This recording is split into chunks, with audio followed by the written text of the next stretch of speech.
everyone. Welcome to Beyond the Deep Solo Session Garland. Last we left off with this particular character. He decided to take a little detour on a flaming ship of his own volition, and last he remembers is trying to survive on the waters. In fact, that's all he remembers, because he's going to be waking up in a little bit. Thoughts, feelings, emotions before we get into this? To be honest, I'm excited to see how now this character will actually progress now. After having some suspicion from his old party members. Yes, indeed. I'm quite curious to see if he's able to actually reconvene with everyone else. However, that is up for the fate and the gods to decide.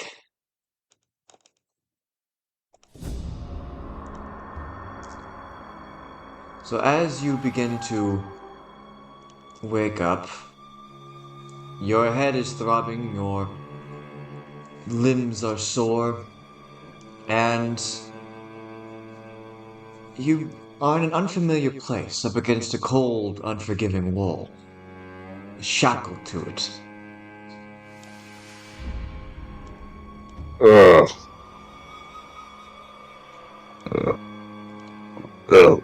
Where am I?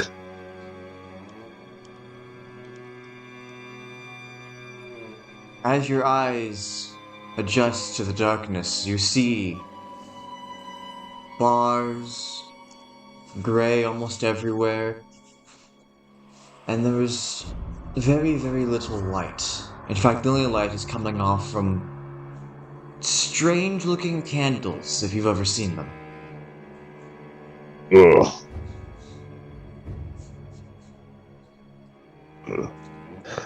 What is this place? Why is it so dark? We're very dim-lighted. As you begin to stir, you hear movement from outside of the room, and it seems that someone had just left. After a few more moments, more light pours in as two individuals in armor that you do not quite recognize walk in, with a third right behind them.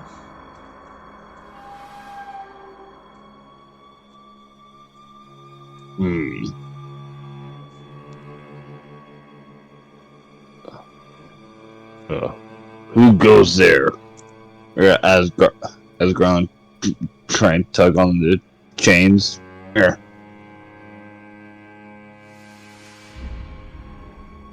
From the shadows, the individual in the middle begins to step out, and this is who you see.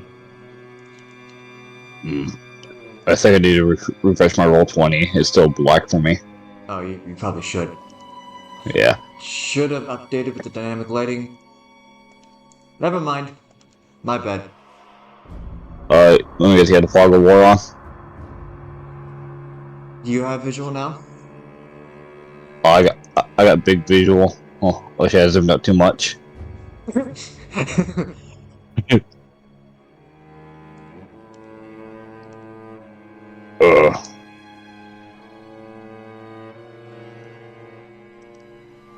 Who are you?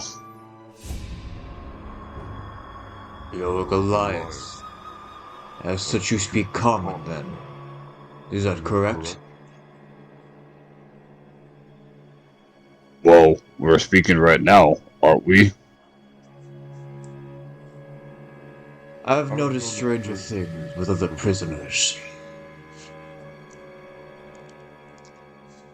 And when he says that word, you look down and you realize all of your equipment is not with you.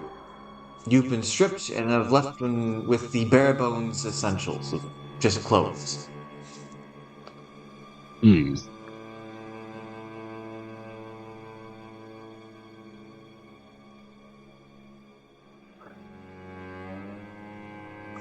So why am I here? You're here because you hold important information. Information regarding a particular task that my lord has sent me out on. You're going to give it to me.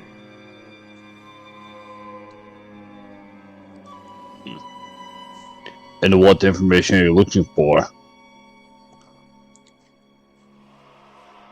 Only details regarding of a ship that was set in from my silver. The people aboard carrying a rather high priority individual. A young Triton girl.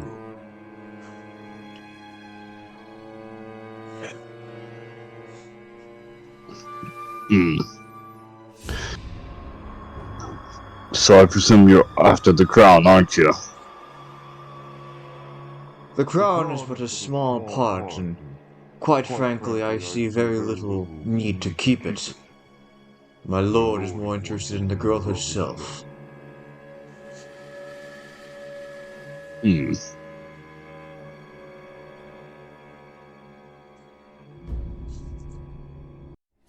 Hmm.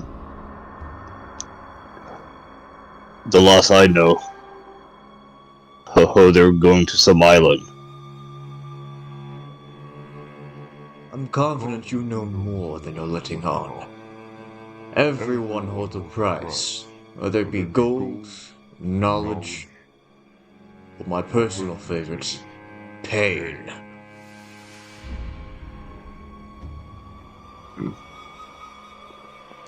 Well,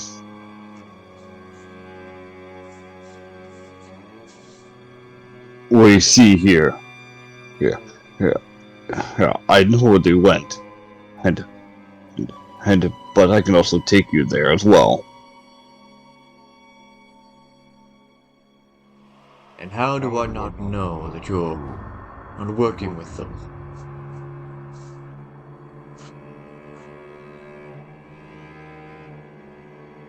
Well, After you all, you see, were.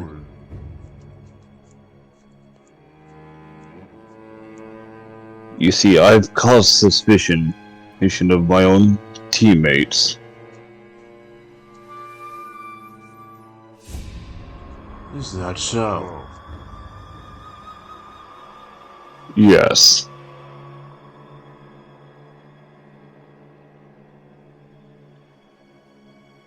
So then, in exchange for what I desire, all you require is simply being brought along. Hmm.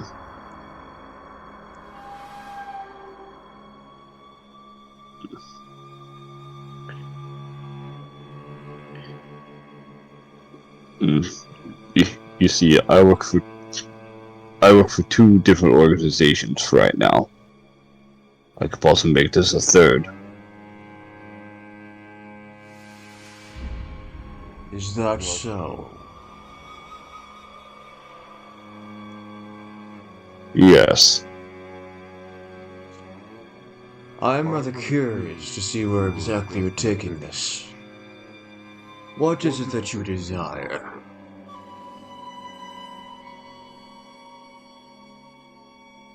Uh,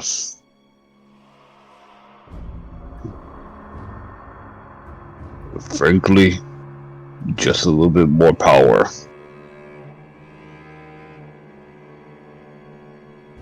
And how do you envision that power?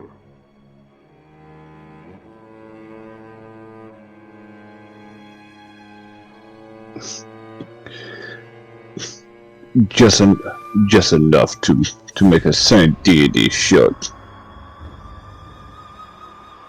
Hmm. That to rival the gods, hmm? Is it raw strength that you seek? Magical power? A mixture of the two? Everything.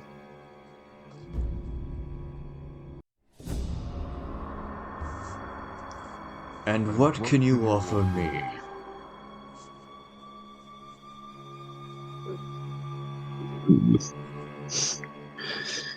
Seeing, seeing that your boss man's wanted the girl with the crown, I don't know, I can probably go get her for you.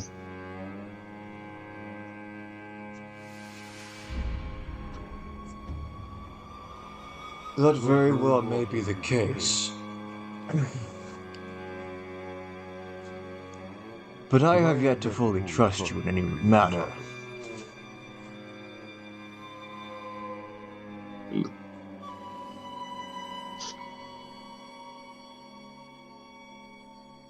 Well, the last thing I know was that they went to some island, and, and they were taking the girl to some place. Is that to unlock something? Place, you say? Do you Yes. recall any particular name, direction?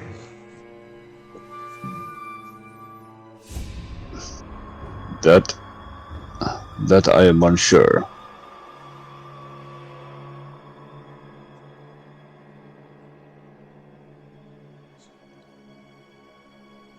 So allow me to maintain the facts as they are.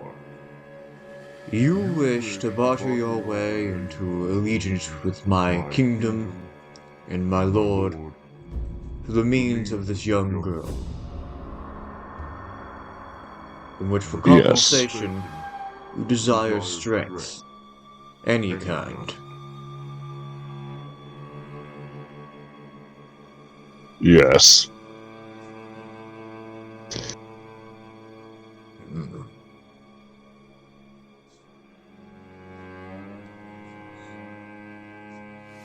This is rather perplexing. I believe I'm going to require a bit more out of you than simply the young girl.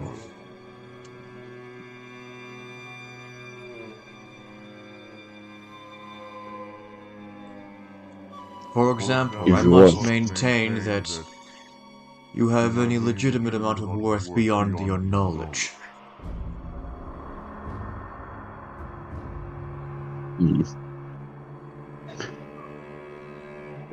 Then I offer my weapon to you. I presume the one that has been uniquely crafted. I have not seen such craftsmanship before. Where did you get it? I've gotten it from the gods themselves. The gods themselves. What a farce.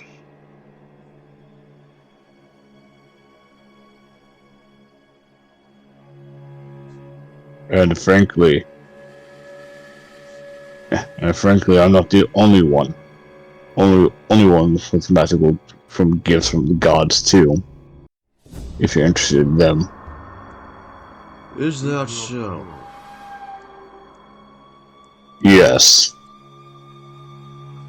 You said before that you have allegiance to two other factions. Who are they? One of them I work for a Circus du Lay. Hey, we are the ones that take care of the monsters during the night.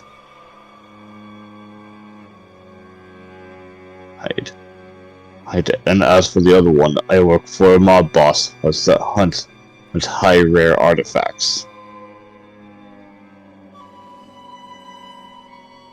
I see. And how can I trust your fealty to my cause?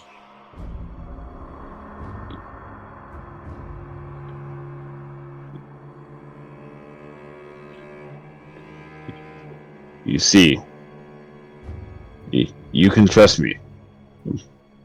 Yeah, and I'll give you my word. With one wrong step with me, you can take my life. A bold statement, to be certain. Fine, then. I shall see your worth for myself. The first test is quite simple. As the individual steps forward, and he puts his hand around your neck. Roll me a strength save.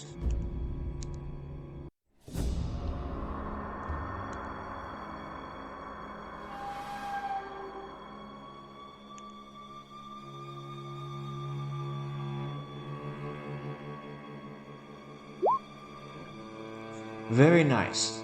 So, he begins to lift you up and the chains begin to pull. You will not longer be effectively torn and hurt anymore. You pull with against the chains, helping the individual, in which they break as he lifts you by your neck.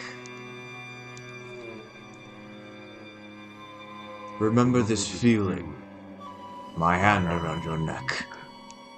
Any point you cross me, my kingdom, or my lord, I will break it.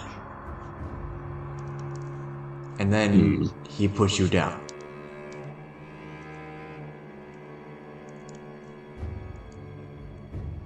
My name is Daimyo Okushi Nokoro, and you are currently residing in my home.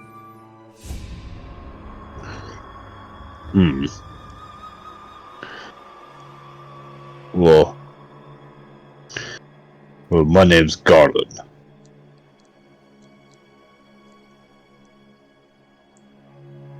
Welcome, Garland, to my Shinden Zukuri. We will hold on to your equipment for now, as you will not be needing it. We shall make preparations in the morning. Until then, I shall get the men spurred on for travel.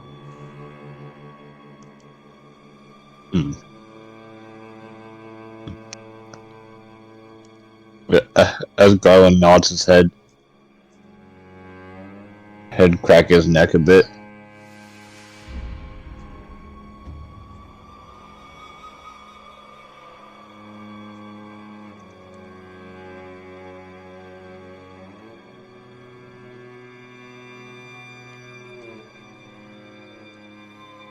And as he leads you out of the cellar, the moonlight pierces your eyes.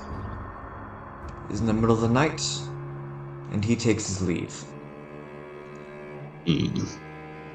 There are guards everywhere, and servants even more.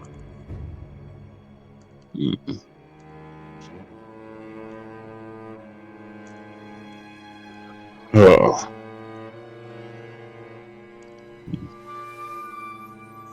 Well, I guess this is a new area for me. Yeah, I must gotta get a good look around here to see what I'm dealing with.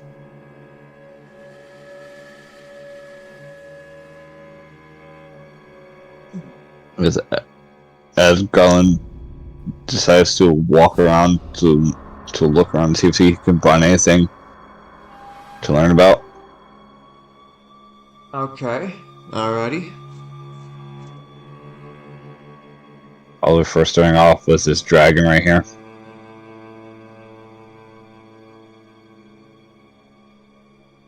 Are you able to move your token at all, or do you need me to move it for you? I can move it. Okay. Roll me one of two things. Either history or religion.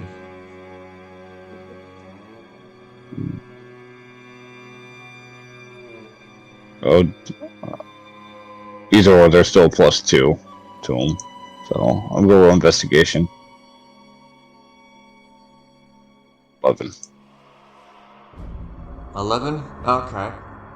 So you vaguely recall that this kind of dragon is often seen in a particular set of, or a particular country, but it's not quite, it's on the tip of your tongue, basically.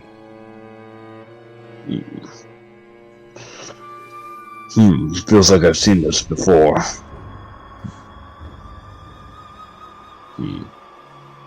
Gotta keep going. Oh no.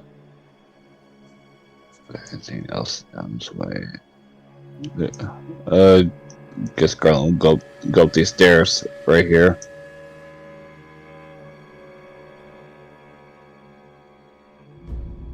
Here, and this is a doorway, right? Yes.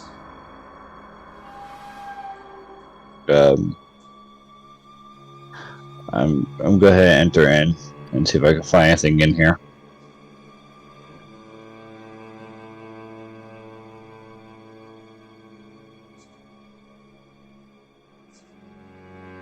Go ahead and Probably roll me started. investigation. Alright.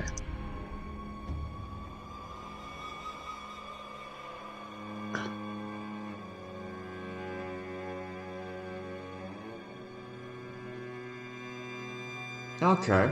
So, with the style of this particular table, the pillows being where they are, the weapons you can see on the rack, and the style of vase, you begin putting it together that this place is more than likely Miyokuni. Where exactly, you can only take a guess. You presume the southern part of Miyokuni, and considering the status of uh, Nokoro, you presume that he is a high-ranking official within the government and the shogunate, which means you're probably in the capital city or somewhere near the capital city of Shizuyan. Hmm.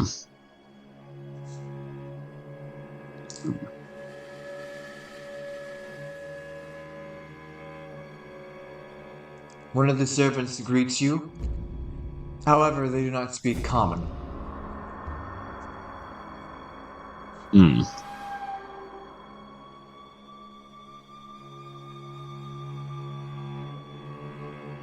Hello. They speak up, but unless you understand Leonin, you can't understand what they're saying.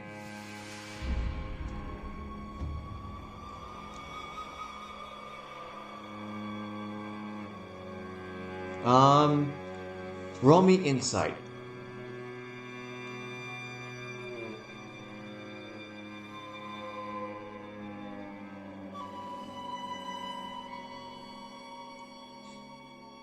Unfortunately, even with the language barrier, trying to overcome such a thing is just a little bit past Garland, as the servant is clearly trying to say something with their body language, but you just can't quite understand it. You both understand you can't quite speak to each other, but still. Hmm. They begin holding up some kind of plate and making some motion by bringing the clip closer to the face. It is overall a rather confusing thing for you to fully comprehend. Hmm.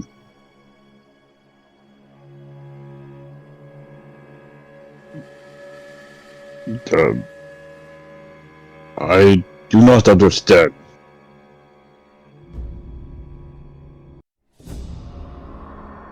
They then uh, gently grab your arm and they drag you, um, if you'll allow them to, over Oh. here.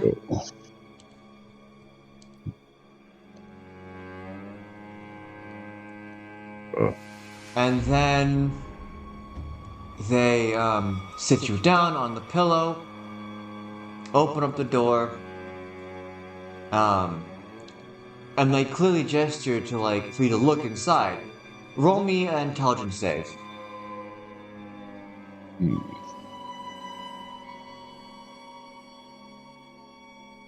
30-20. It finally hits you what they're trying to offer you. This is clearly some kind of formal table, and the room that's inside clearly houses either just basic storage or food. Pair the two together, and they seem to want to feed you. Hmm. I guess I am a little famine. Your meal will hurt me. They then bow and they begin a few moments more. A different servant. Keep in mind that these servants are primarily tabaxi. Um, a different servant comes out, puts forth a drink in front of you, and then the same servant um, provides a salad. It seems they must have heard about how you came from Isolver, and they seem to know that the cuisine, the Elvish cuisine to be exact, are filled with leafy greens and such. Hmm.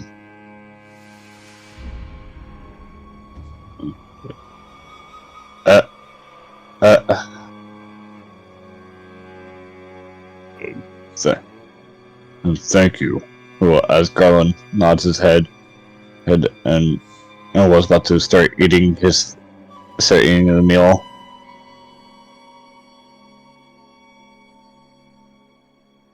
It seems rather basic. They not quite understanding your particular preferences, just put together the best of their ability. Um, at the very least, it is a rather nutritional meal. The drink, on the other hand, really catches your attention. At first, it's sweet. Then, there's a bit of a minty aftertaste, and almost immediately after that, you're hit with that a particular tang found commonly in alcohol. Hmm. And the drink itself is actually bubbly for some odd reason. Hmm. This tastes a little weird, but I kind of like it. Maybe the old man will like it back at the house.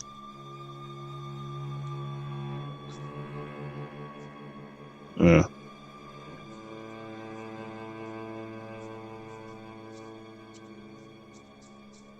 Once you're uh, finished with your meal, the servants come back and take your plate and utensils and cup. mm. Oh, oh, that was really good.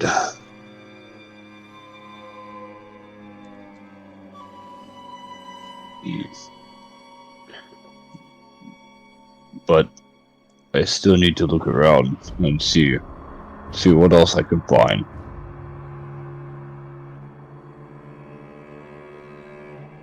As Garland gets up,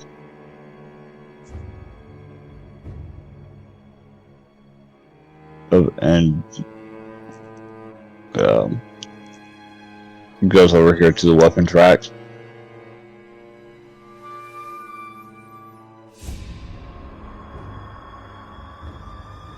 They are rather large, even for your size of a Goliath. Um, while obviously they do seem to tower and all that and the other, it seems to be that they're more akin to mere decoration. The design of the blade is nothing that you've actually seen before, as it's long, slender, and curved. Hmm.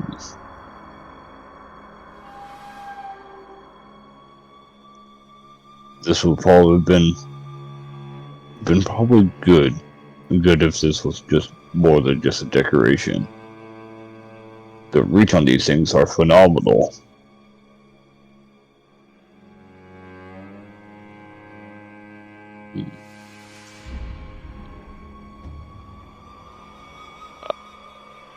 Uh, I guess I got here now. Obviously, you find a barren tree with four sets of armors standing there almost ceremoniously, and on the other end of the side of the tree in the room, It is a table containing a variety of different things you don't really recognize all that much. Mm,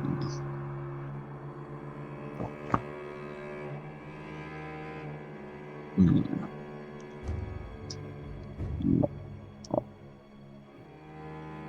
I want to go over to the table and see if I can find anything on there. Religion or history?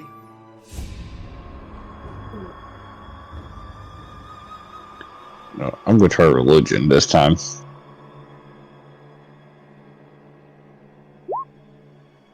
Damn. You don't really recognize it. There seems to be candles, obviously plants, there's a statue, but the statue itself is something that you really don't recognize either. Um, it does seem very well kept, and the table itself is rather low to the ground. Hmm.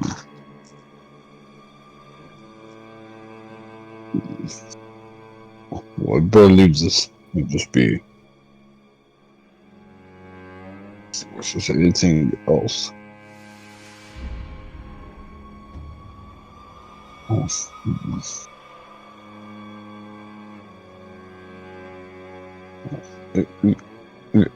Grant's gonna make his way out of the building. Okay.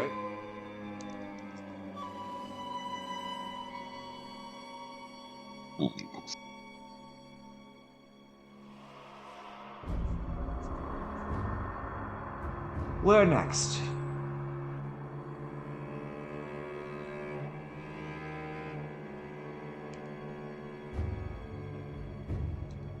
Probably fly across this bridge over here and see if there's any more going on. Over here, it's nothing but barren sand. Roll me investigation.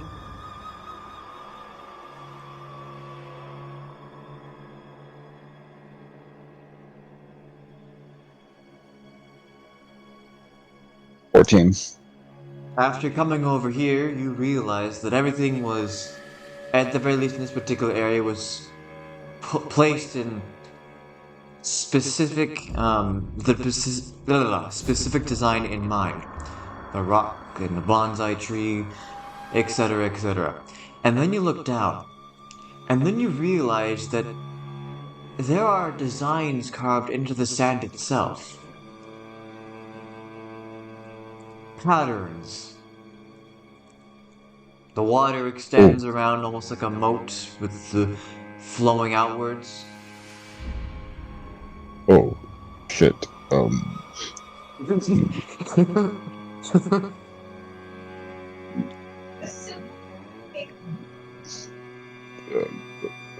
I try to fix it. Okay, roll me sleight of hand.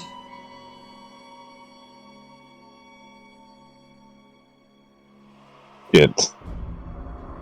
You are unable to fix it, and as you continue to try and try, you feel like that it's there's somehow a problem with you just stepping in the wrong places.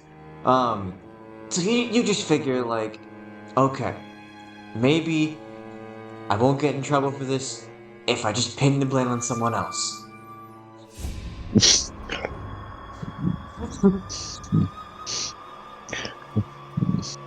Okay, let's go move out there.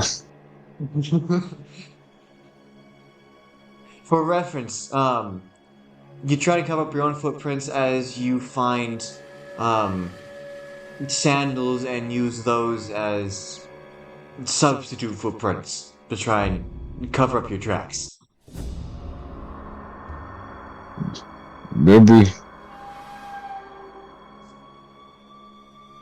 maybe they will not know. Maybe they won't know that I messed up their strange sand thingy.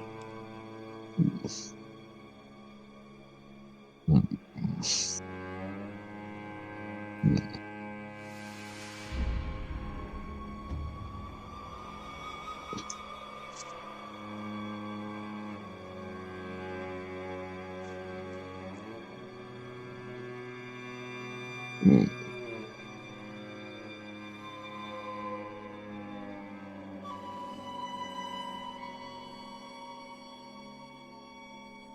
What's this? You find that this peaceful little parts of the Shinden Zukiri is almost like its own little secluded area. Small table, two pillows, a teapot, two teacups, a calligraphy brush, and a closed scroll. Hmm. I would like to investigate. Okay.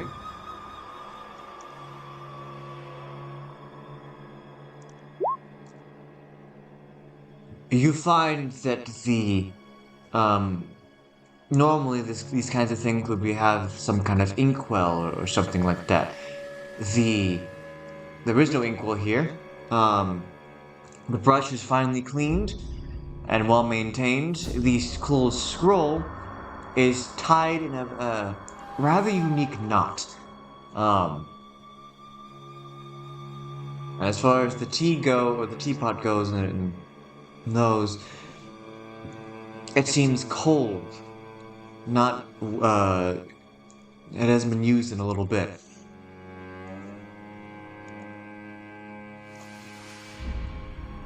Hmm. Well, they're gone out of here.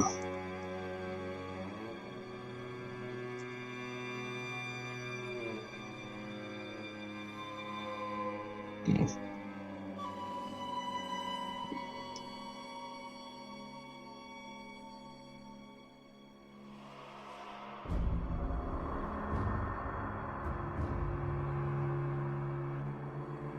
Oh shit. I guess we'll go over here.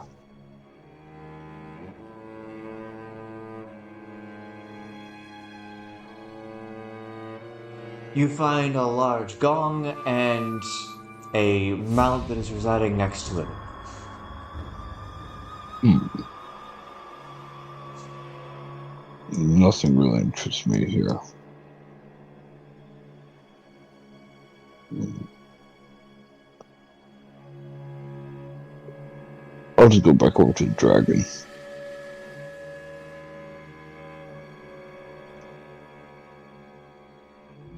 That's about all I'm gonna do. Alrighty. So, after a little bit, you eventually find some servants who you're able to successfully communicate that I think I'm ready to go to bed now.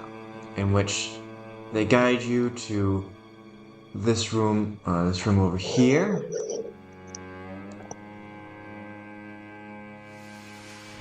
And while the majority of beds are already taken up, be able to find one that suits you just fine. Right here. Hmm. Hmm. And obviously, you can consider this part of the long rest. Just keep that in mind. Due to Okay. the fact that you're sleeping in the servants' quarters, you're woken up rather almost immediately because the servants have to get ready start working rather early on.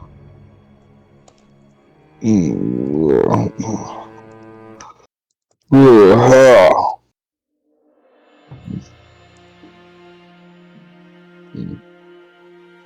Seems this seems like servants here get up pretty.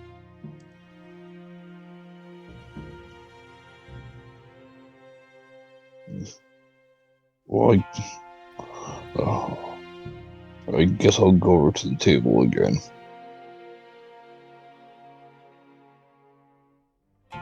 As you enter in this room, and you have full view of this particular table,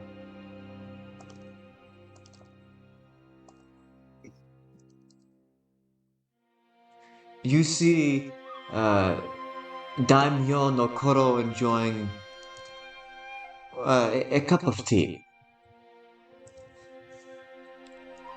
It seems as though that his attire has actually shifted just a bit to allow for him to drink the tea without him actually having to take it off.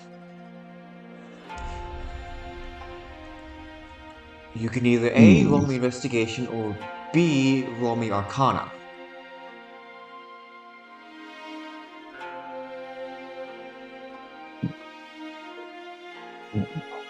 Either or is still a +4. Or so I'm just gonna roll investigation. Dirty 20.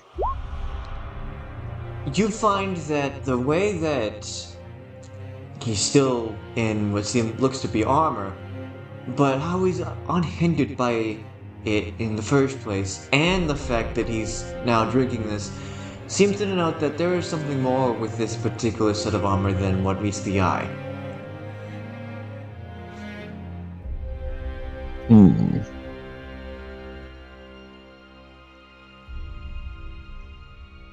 I do wonder how you drink without taking the armor off.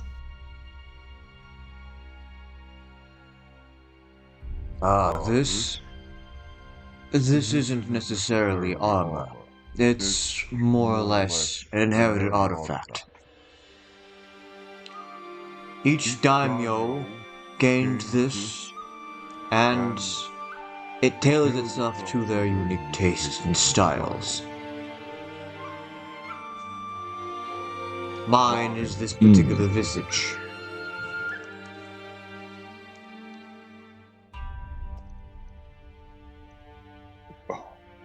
Ah. Hmm. Ah. Ah.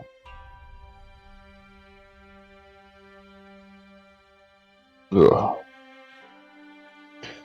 So, how many daimyos are there? As far as I'm aware, there are two, including myself. I am the southern daimyo, and the northern daimyo resides closer to where the emperor is, the true capital of Miyokuri. Hmm.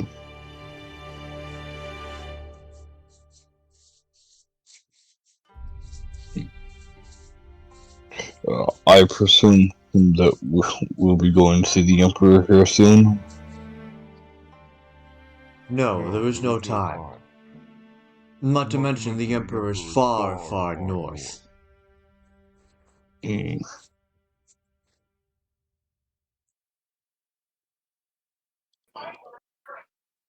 Uh,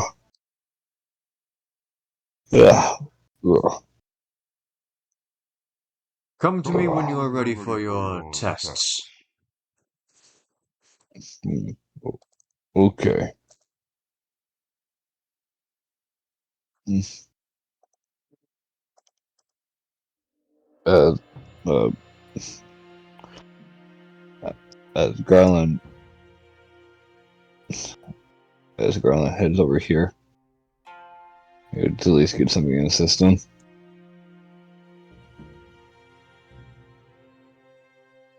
You find that there is actually a servant who seems to understand common. You're not entirely sure if it's simply due to practice or if it's through magical means. But either way, you're able to tell them your desires, and they seem to understand fully well. Uh, uh, uh, uh, I need some protein and carbs. The servant will bow their head, go into the um the room, and then after a bit more time, they come out with a cup of tea with wings. Roll me investigation to understand what these wings exactly are.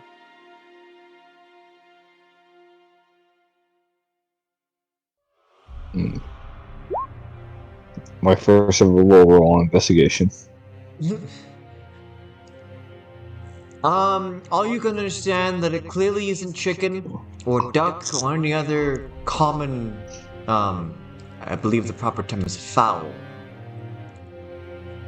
However, regardless, it is twice baked and it seems to have a good amount of seasonings blended together to help enrich the flavor. They also add bread to the side.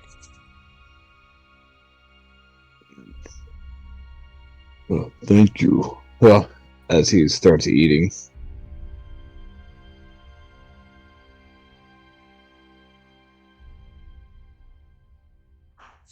After a bit of time, they have, just like before, you take your plate and cup.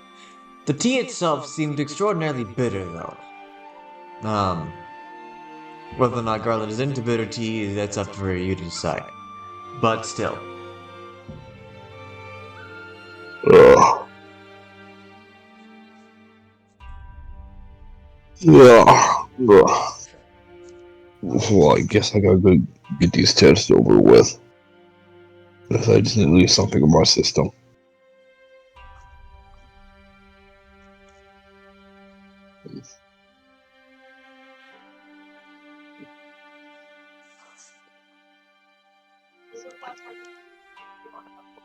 Ugh. I'm ready. Good.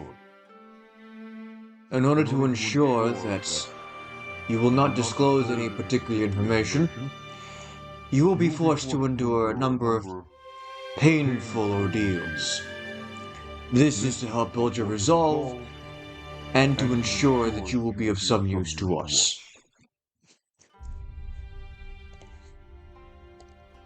As Garland nods. Danyo no Koro will motion to other servants,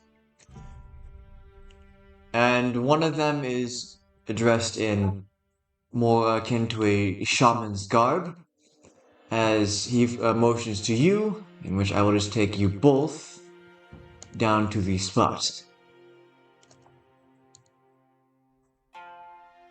You are then laid down in the patch of dirt, and you are tied, all four your limbs, to four different posts in the ground. A different servant. Asshole. If you're out from going to ask you a question,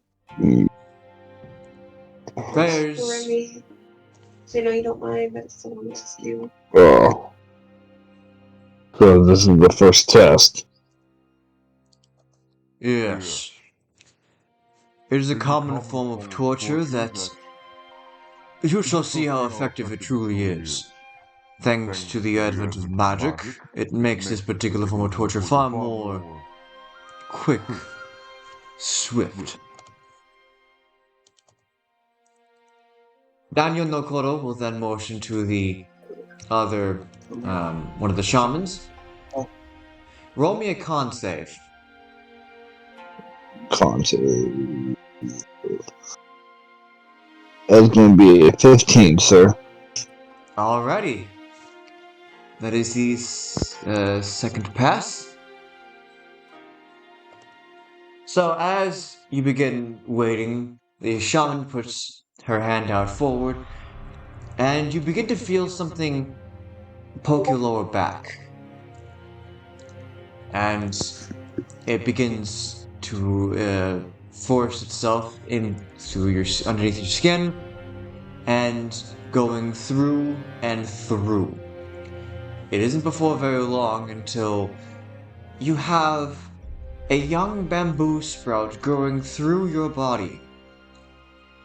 Extremely painful, as this is effectively a sharp spear, well, piercing you through and through. It isn't before long until another one, a lot closer up to the upper right part of your back, pierces through, hitting a lung on its way up. You grit your teeth to the pain as you try and hold on to consciousness, as a third one comes up and gets you through the leg. Your left leg, to be exact. After some time of these three growing, the daimyo will then cut your bonds, cut the bamboo at particular spots, and he will help you up, in which the first shaman that you saw begins healing your wounds.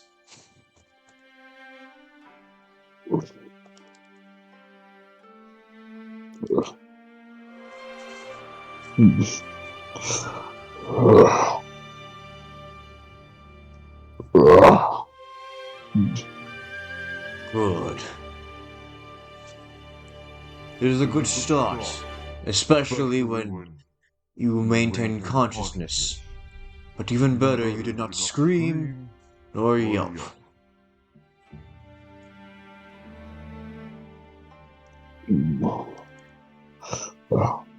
I'm ready for the next test. The daimyo will nod as you are then brought back down to the cellar, in which you are tied up against the wall, but this time with a lot more slack. Both your arms and your legs are, to a certain degree, you can move them, but just not to the extent of what you might want. Several servants begin lining themselves up on the opposite side of the room where you are. And each one is handed a box. With the daimyo in the middle, I want you to roll me a dex save.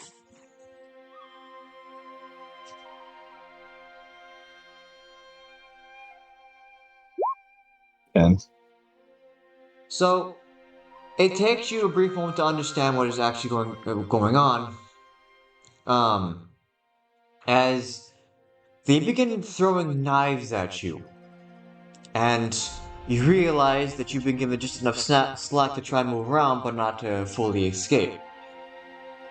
Unfortunately, several nick you, but none actually seem to get a direct hit. And as much as you struggle against the ropes, you get hit just a bit more often than you might like.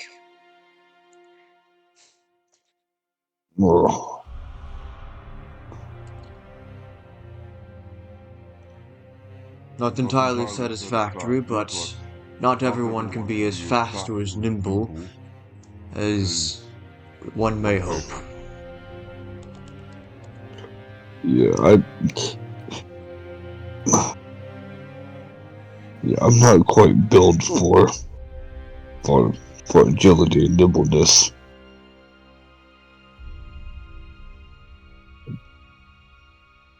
Once your wounds have been healed up, the daimyo takes you over here.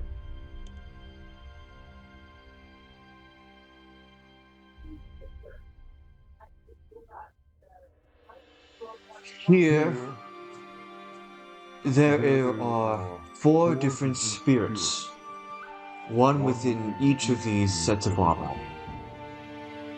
Only one will make an attempt to try to kill you. You must figure out which one that is, free it from the armor, take it to the prayer table, and free it and send it into the afterlife. Hmm.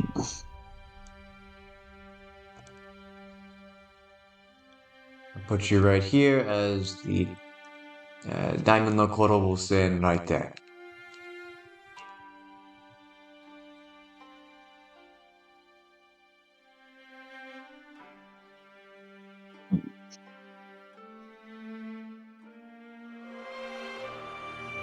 So 4 of these armor sets have spirits in them, but only one of them was going to try and kill me. All but one.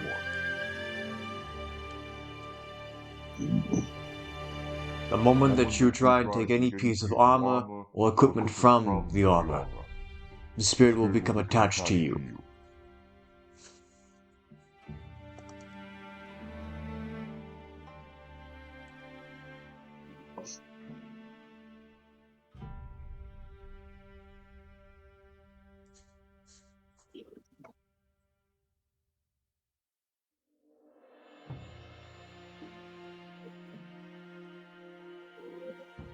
Hmm.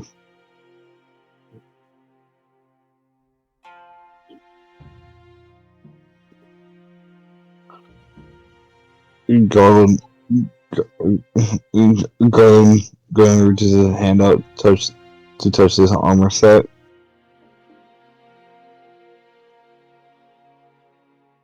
You feel that there is something within the armor, but you can't quite get a grasp of its nature or anything like that, aside from the fact that it seems to be moving a lot within the chest of the armor. Hmm.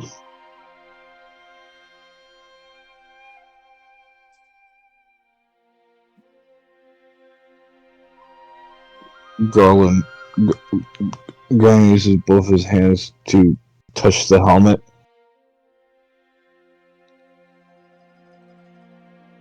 Well, the helmet provides you no keen difference from the rest, aside from the fact that you can take it off. Hmm.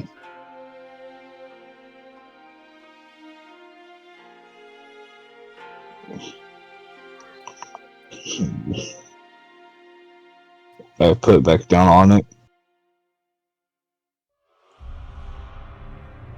So you leave the helmet or you take the helmet? I leave the helmet. Okay. As Garland moves down to the next armor set, Okay. he reaches his hand out and touch it.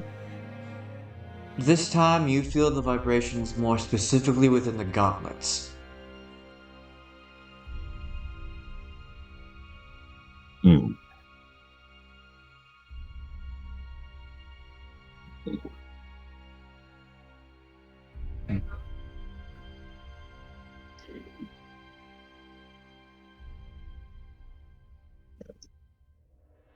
Garland goes over to this armor set. The vibrations that you feel are within the weapons themselves. Hmm. And then goes to the last one. The vibrations that you feel are within the helmet. Hmm.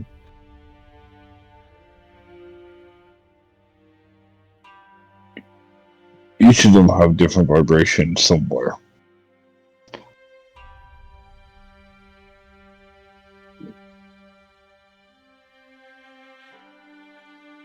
But I would say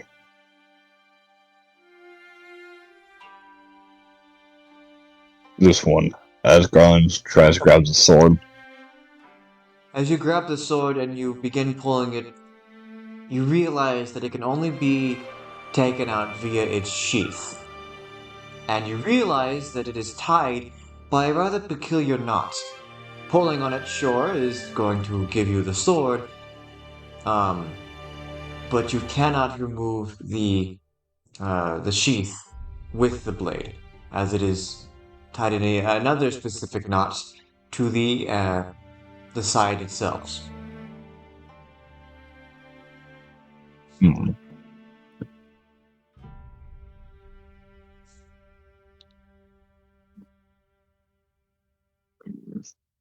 Garland. Garland sees this and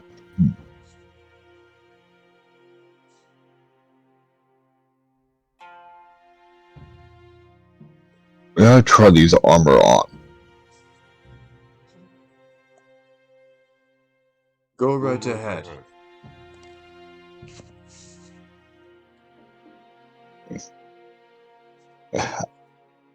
As Garland takes the armor off the pedestal and puts it on him. As you wear the ebony kunite armor, I want you to roll me a wisdom save. Wisdom, you say? Wisdom. Little monk.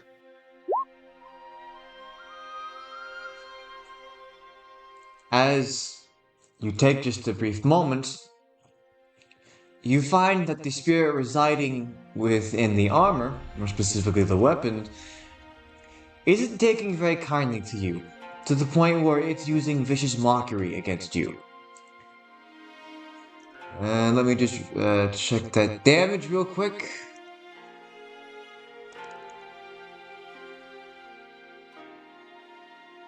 Hold on, game rules.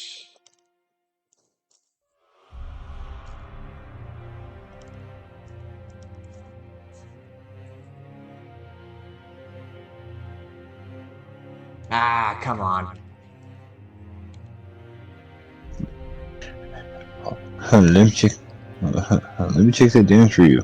Does not roll damage. So as you keenly notice that the um the voice itself is very much masculine, and you also realize that by putting on this armor that you have uniquely tuned to this particular spirit, in which it begins combing through your memories. Okay, so 1d4 psychic damage coming to you. 1. As it uniquely latches on to how many times you failed with a weapon, getting it stuck in walls, and it insults your ability at actually hitting things.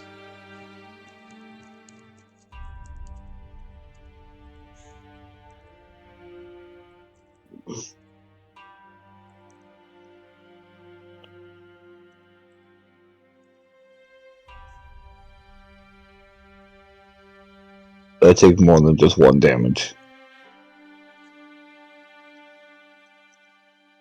Is that correct? You want to take more than just the 1 damage? Go right ahead.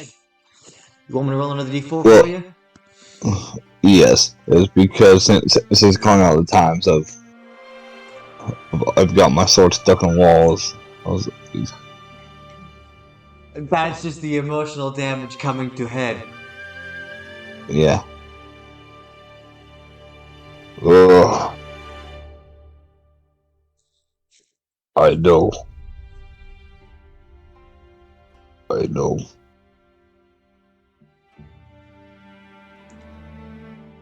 Your master must be extraordinarily disappointed in you and your inability to maintain your weapons. I'm surprised that those gods would even allow you such an exquisite great sword. You'll end up breaking it and shattering it on the wall within mere moments, after being freed, no doubt.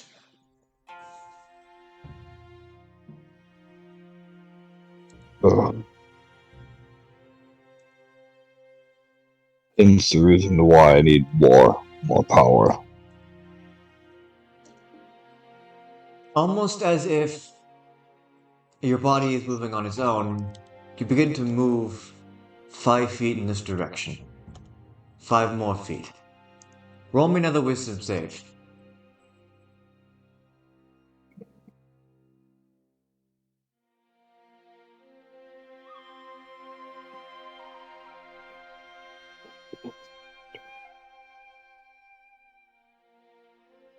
That power only cause you to be broken. You're already a turncoat who's done nothing but stab his allies in the back.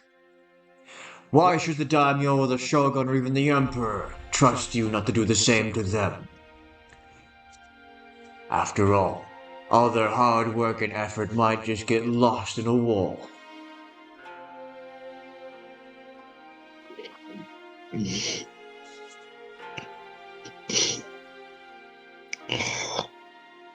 I know I have betrayed you so many times.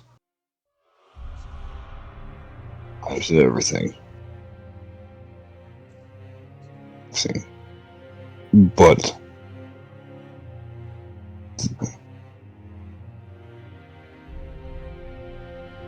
this time I gotta do it. Another 10 feet. A third and final wisdom save.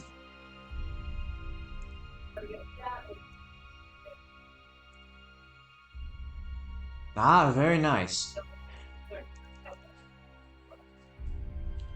And what of the hand that feeds? That circus master, he took you in when you were very young. Your village was ransacked and destroyed by beasts alight. You lost your family within the Northlands, and the mountains became barren because of it.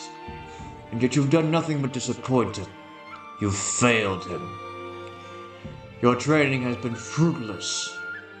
What say you to that?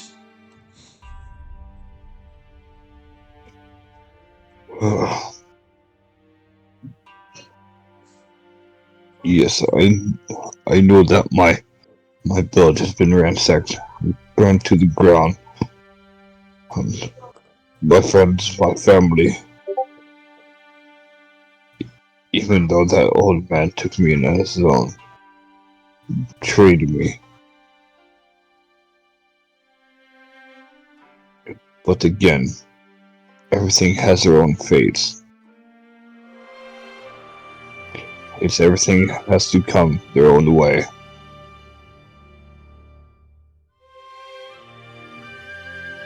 And as you say all that, roll me religion with advantage.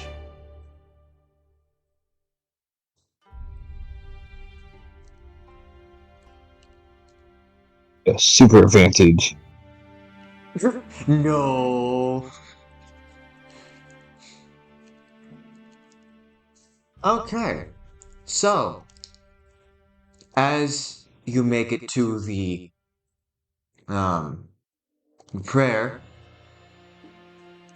you feel the spirit being put at almost at ease. The wrestling within the weapon itself begins to die down as you begin to you take the sheathed blade, fully untying it as it seems to have let go the moment that you finish that last sentence, and you put it on the altar itself.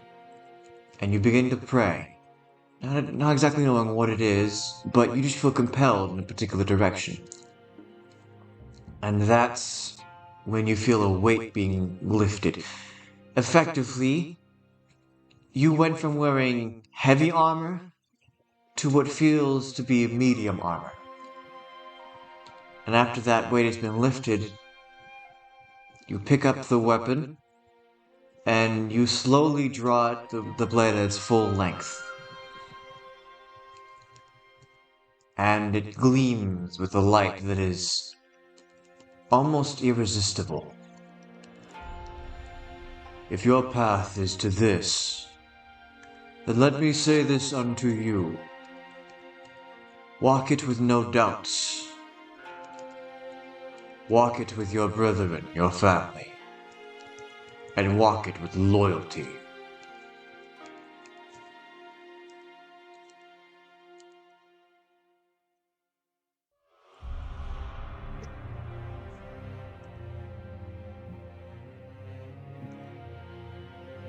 As Garland just looks at the blade and stuff. And then soon shoots its back.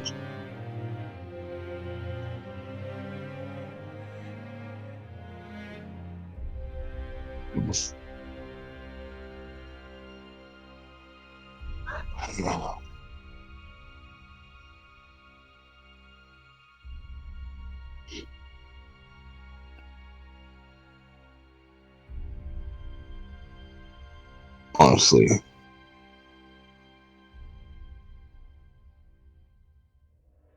even though I betrayed so many people,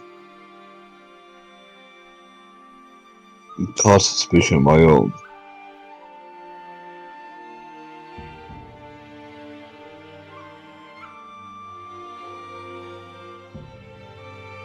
I just don't feel right going back.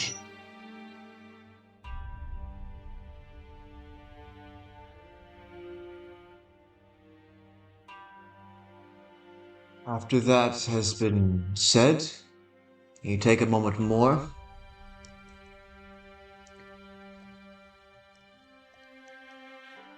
Good. It seems you've overcome this particular trial as well. Should you desire it, you may keep the armor and the weapon.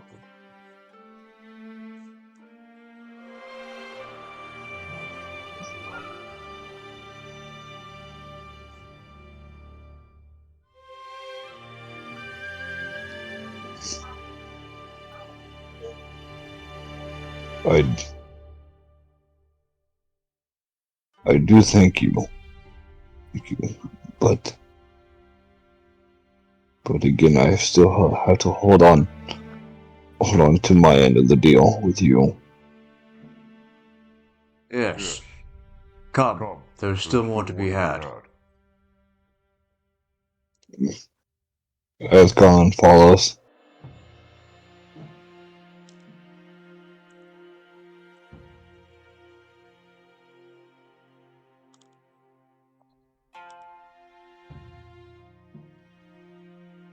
I hold one final test for you.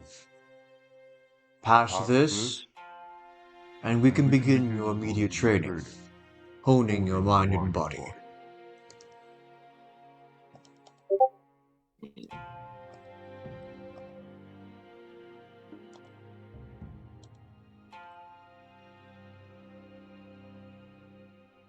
He takes you over here.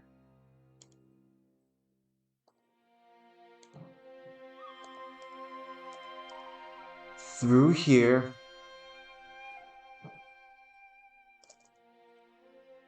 And he gestures you to take a seat, in which you take this particular seat. Yes. Before you is a final test, not only to see how you think and act, but your problem-solving skills in general. And as he begins discussing, he mixes something into the teapot, in which he then takes the teapot and the 2 cups and puts them below. This is more formally known as a battle of wits, if you will.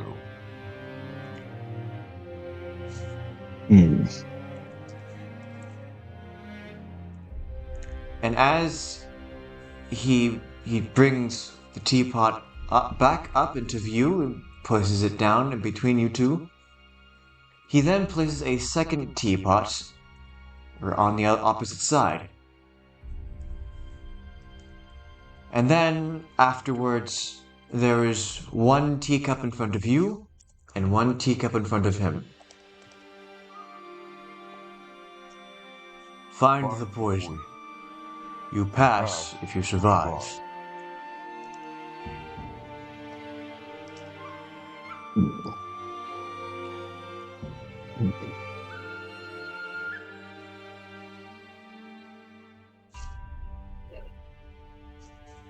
Garland picks up the left one first. The teapot or the teacup? Because there's 2 different teapots and 2 different teacups. Teapot. Okay. Right.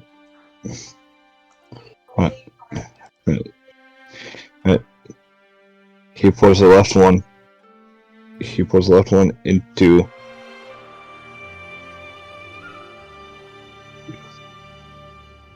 He pours the left one into the Daimo's with teacups. Just enough to fill it. But then sets it back down. As Garland grabs the right one.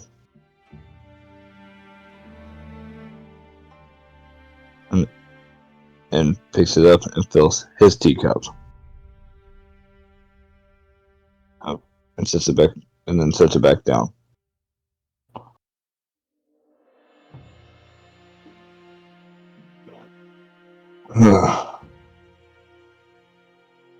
As Garland picks up his, he picks up his teacup. And takes a sip. The daimyo will do the same.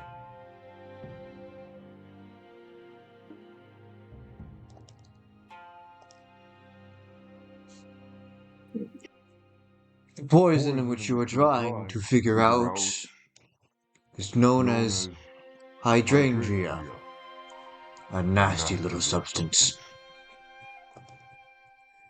He then takes a drink, and he puts the cup down.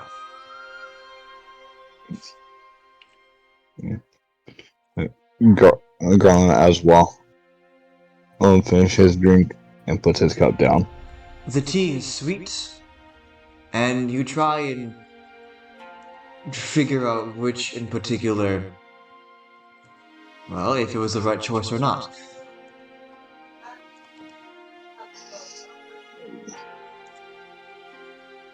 I must know, what is your formal training with any particular poisons, or really tea in general?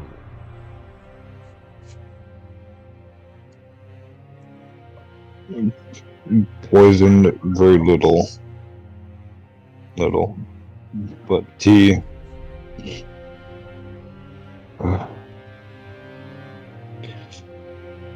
Here and there, but again, I've been through so many places that had tea.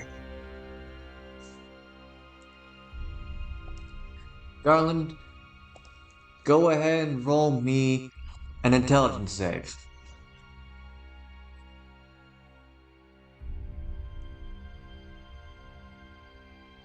It robbed me. You begin to realize that something doesn't feel quite right.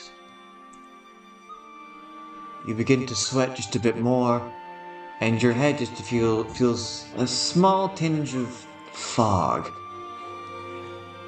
You look over at the daimyo, and he seems unperturbed at all. And then it hits you.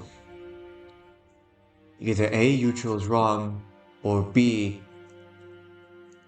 they were both poisoned. In which, if B is the case, then maybe there's somewhere nearby that holds the antidote. But you just can't quite think as your mind begins to fog more and more. And the pain builds up.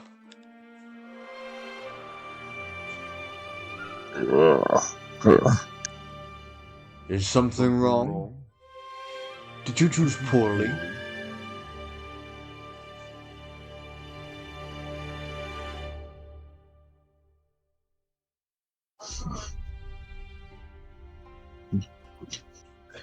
Might have chosen poorly, but for me, yes.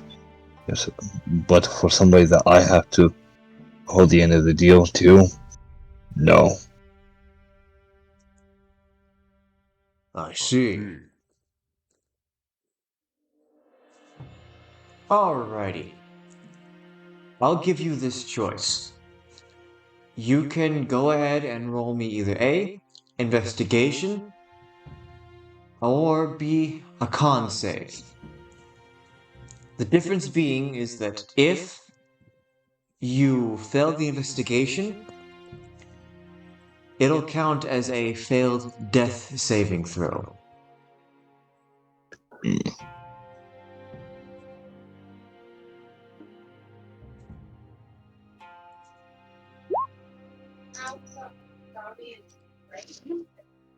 You begin to steady yourself as you realize that your best tool is your own body, your vitality itself. So, you slow your breathing, you steady yourself, your mind, and you begin to try and maintain consciousness. As you begin to do this, the daimyo simply pours from the same teapot as you did once again, so the left one for him, or I guess your left to be exact, and he takes another drink, and he sets the cup down. Would you like another?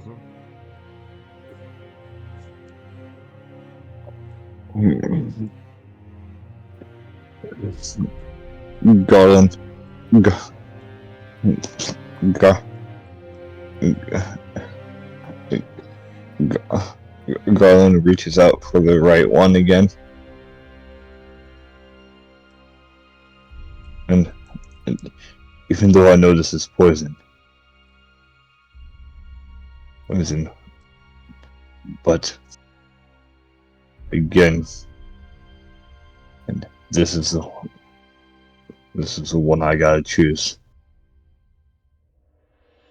Because as Garland pours it in his cup again, and sets it back down as he takes another drink. Roll me yet another intelligence save.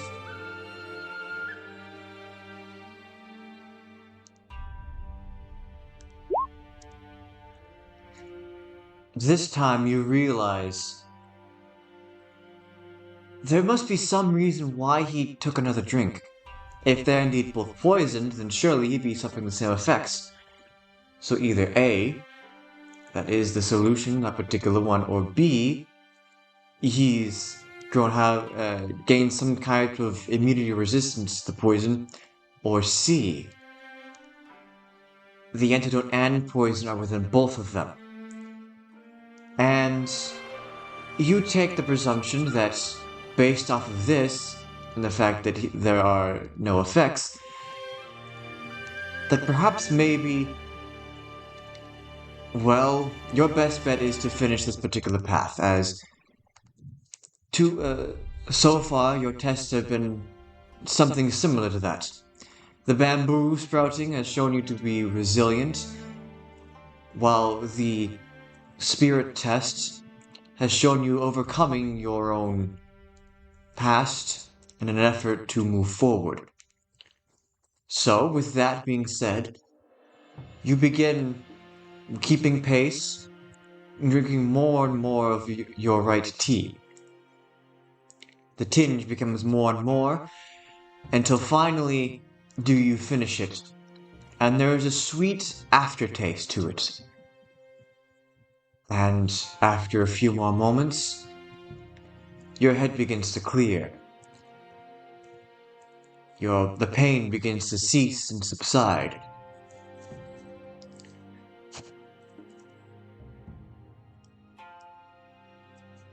Excellent.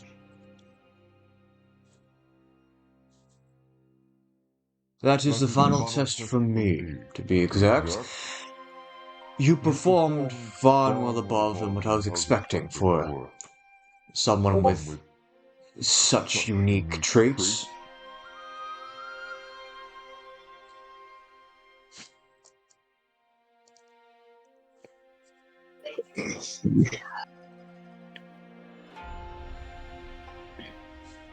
As you see, yeah, I'm really determined for anything. Just can't be fast and nimble. Clearly. Well, but yes, but I think this time I'm gonna prove loyalty, not just to you, but to your emperor. Then come with me. We'll begin your formal martial training when you are ready. As Garland nods his head,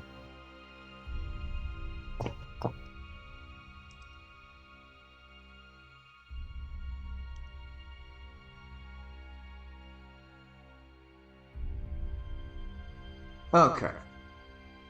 So, put you right here.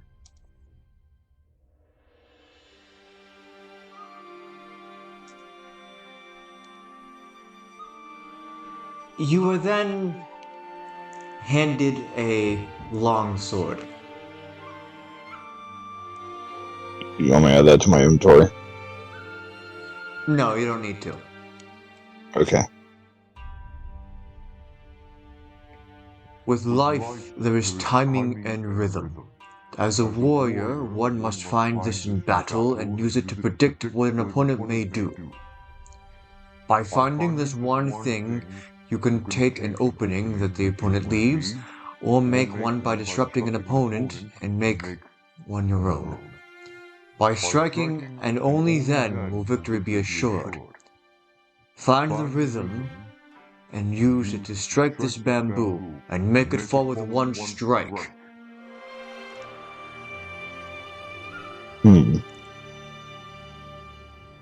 Now, to clarify exactly, because if not mistaken, yours is the first multiclass with the new multiclass rules. In order to gain the multiclass, you have to basically answer the particular prompts correctly. The answers themselves will be provided to you unless you try and do something to roll to figure it out. Each prompt is tied to a particular trait that you would be gaining at level 1 for that particular class.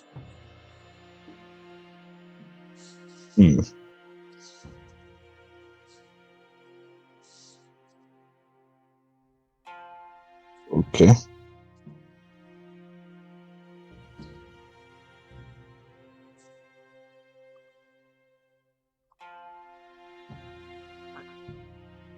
So, Garland, what will you do?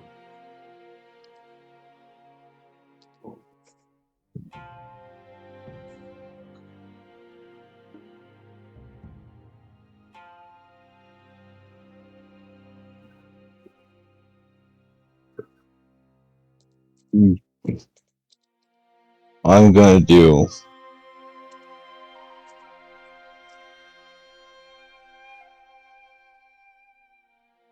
is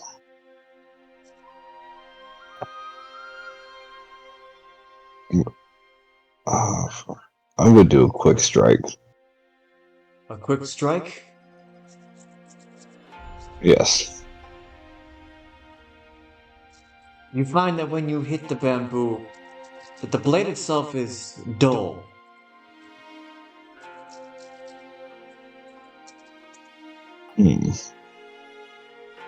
There's clearly something else that you must do than simply hitting it.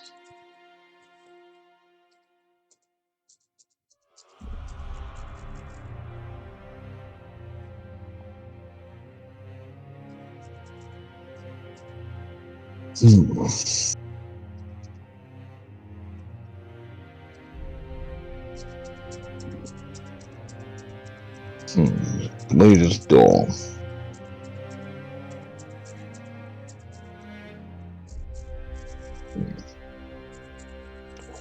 Wait a minute.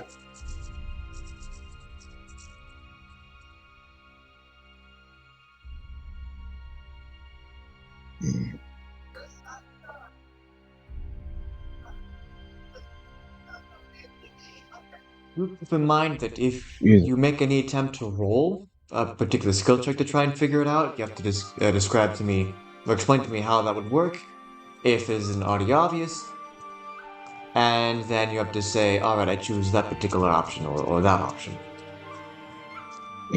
Okay.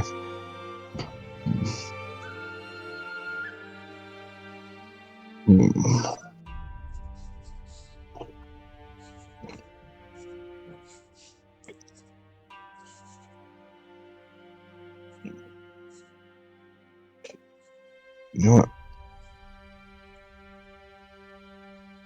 I'm gonna deeply look at the bamboo real quick.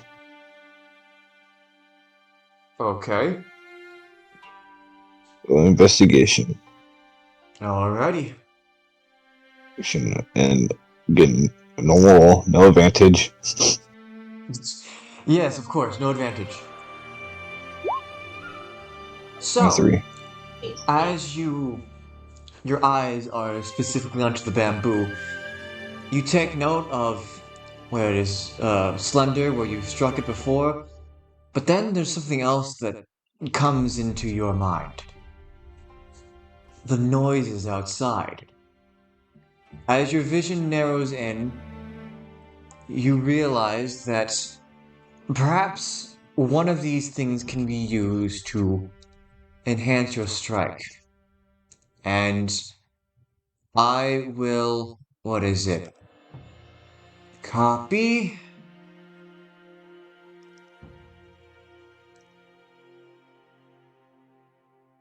Now, of course, it doesn't post that. Hold on. Of course, it doesn't post that.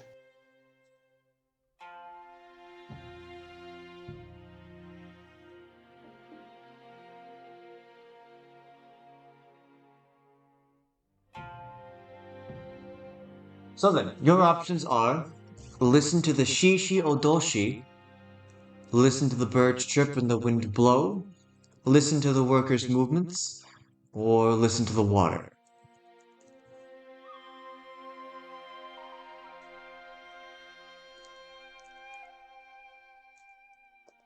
I'm gonna go with D. Listen to the water.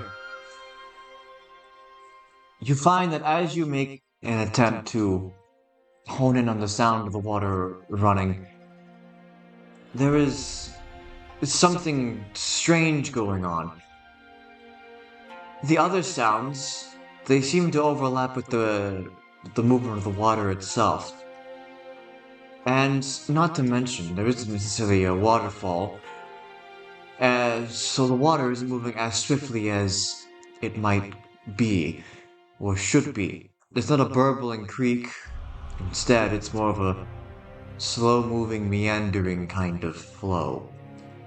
As you strike again, the bamboo is still not falling. You gain one more chance.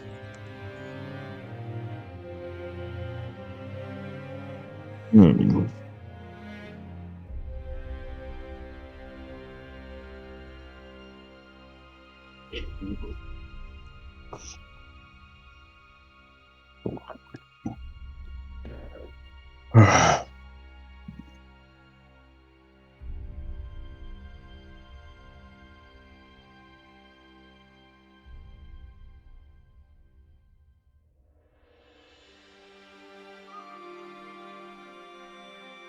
Garland. Garland's just gonna sit down on the floor. Okay.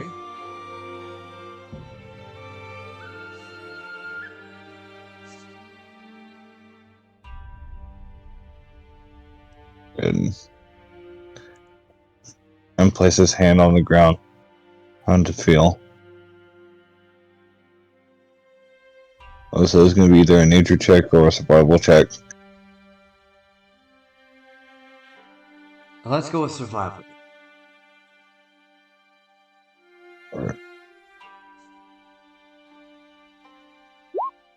Damn it. The dirt feels warm and the grass feels soft.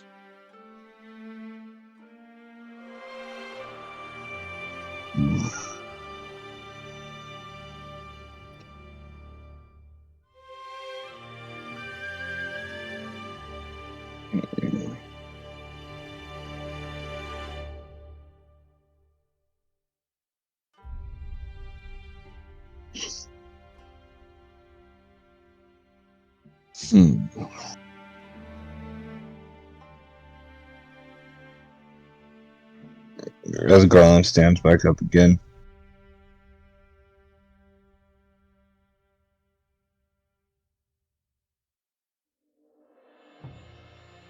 And actually got back into a fighting stance.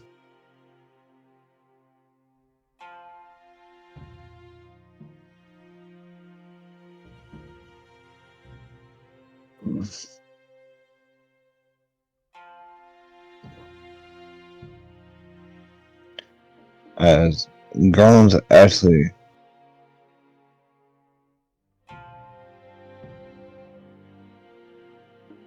Garland's gonna hone his breathing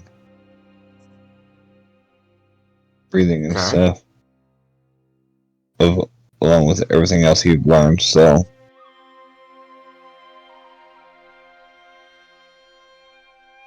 it's probably gonna be a history check for me. No, in fact, it's just another guess at either A, B, or C.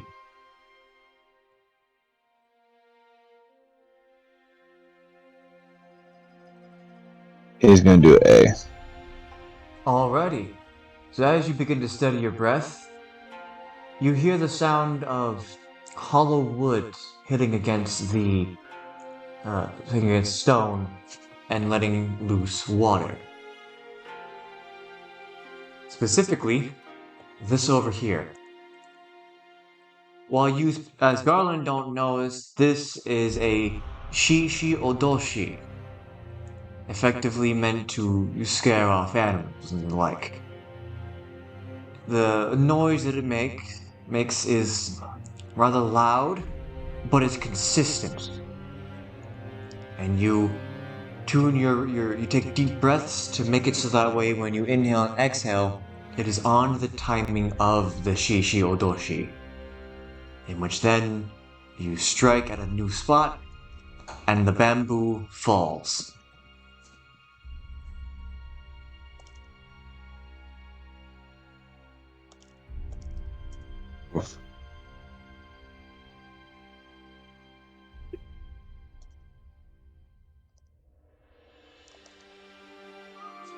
It took you some time.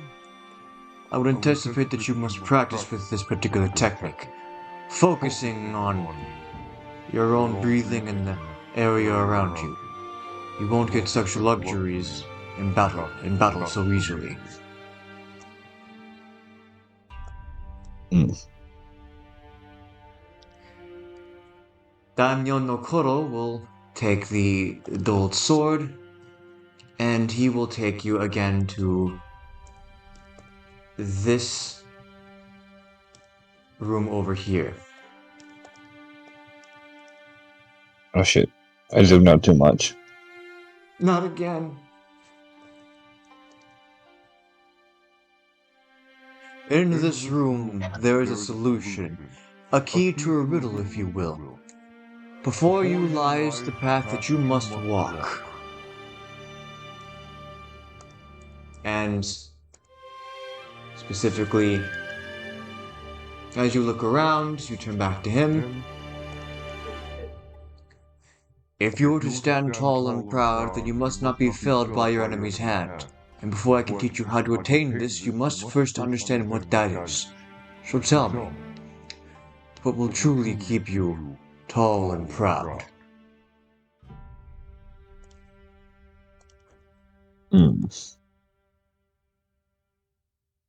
Keep me tall and proud.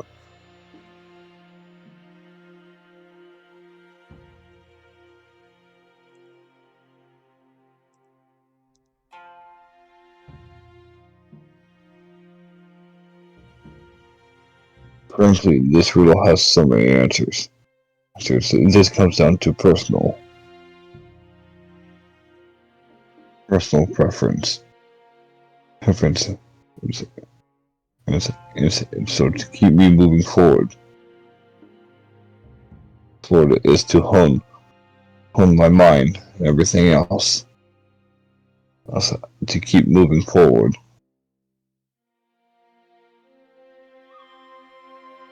Or to quickly adapt over anything that comes my way.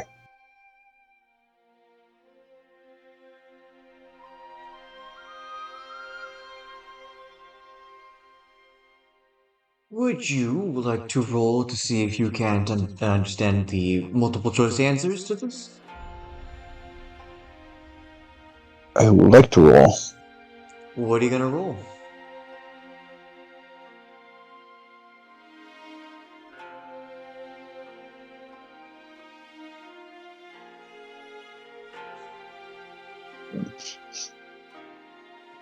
TV. No.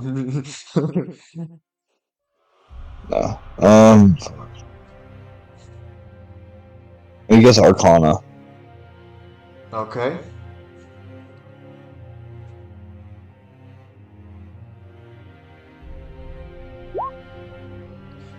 Alrighty, so then as you take a look about the room, there are a total of 4 different options that you can come to think of what might be the answer to this particular riddle. The answer that, of course, the daimyo is looking for. And those answers are...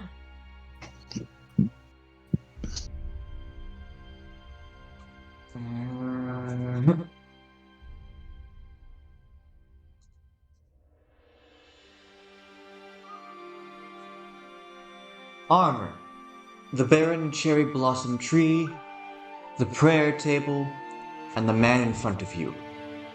Also, as a thing to note, by your roll, you can tell that the other spirits that were in the other armors, they are no longer there. So, what will you choose?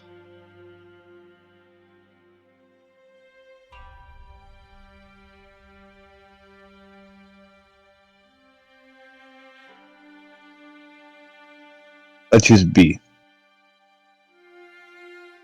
As you go up to the barren cherry blossom tree, you touch it. And as you firmly pat your hand on it, solidifying your choice, a very astute choice. In this room, each different item represents something unique. The armor on the outside, that is rather literal. Even myself, I cannot keep you tall and proud. The prayer table, that results with the gods. And yet there are those who do not follow the gods, which only leaves the barren cherry blossom tree, a representation of yourself. You, only you can do this, and you must do it without armor. That is what the tree represents.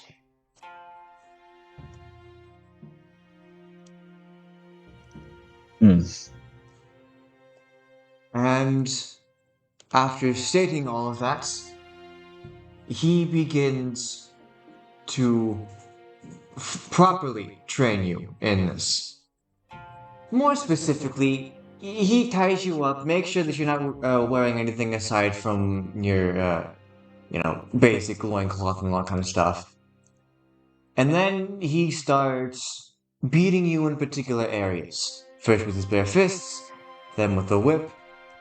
The pain is immense, but he's doing it in such a methodical way that you almost feel like you're building some kind of resistance to it.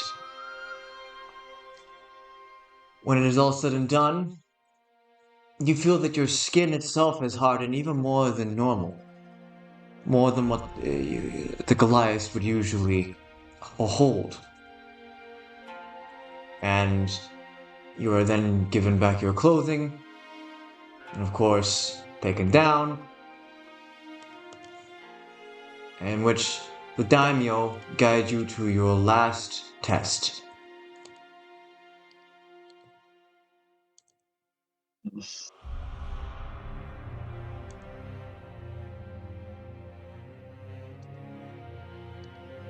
In which he takes you to the gong.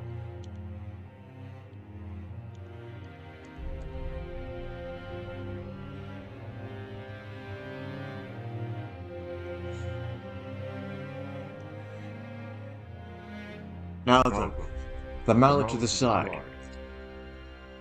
You must pick it up and swing it at the gong. It is weighted in such a way that is not a very easy task.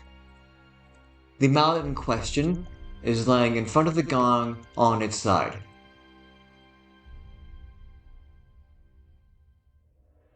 So, how do you want to get this one done?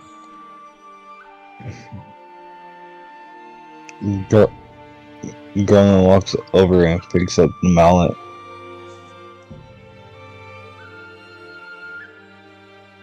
Okay. So as you attempt to pick it up, just picking it up in general, you realize at the end is weighted in such a fashion, and that when you try and pick it up, you're not doing it properly, meaning that it's with your back. You put a serious strain on yourself, as that is how much that this mallet has been weighted, in which you opt to not pick it up without risking some kind of injury. Serious injury to be exact.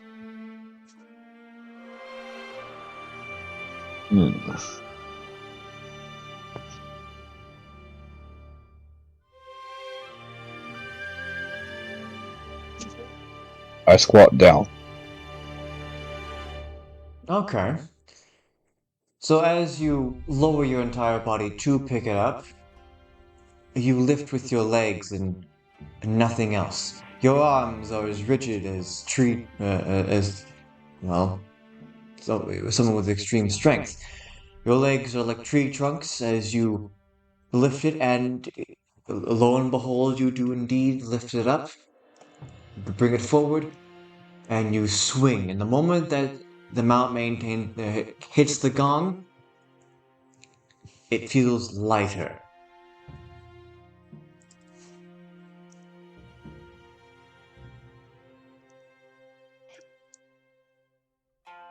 Good.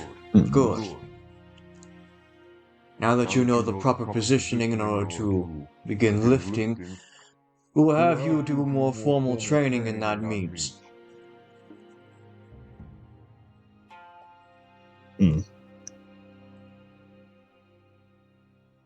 Now then, gameplay wise, you can provide yourself with the multi-class for Barbarian.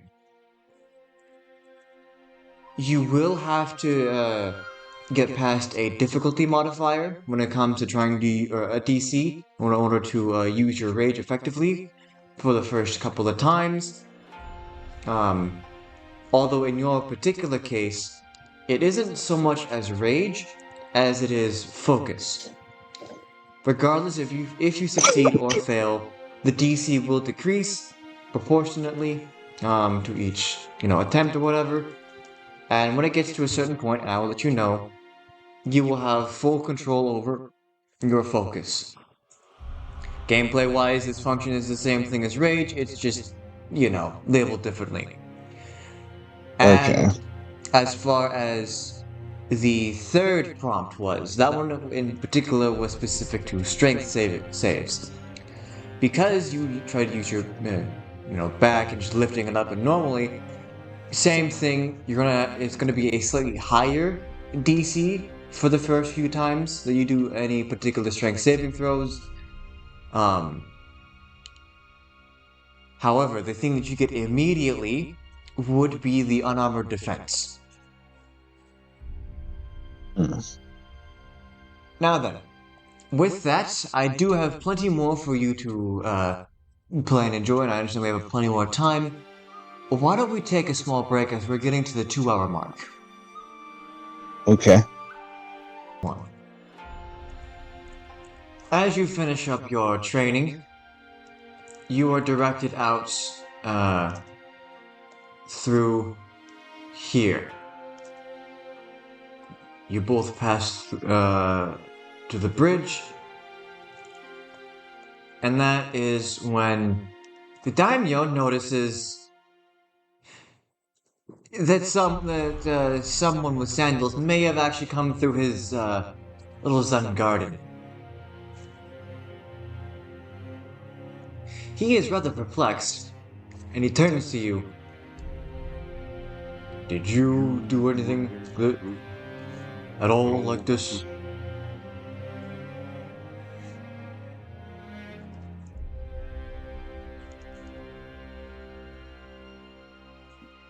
To be fair,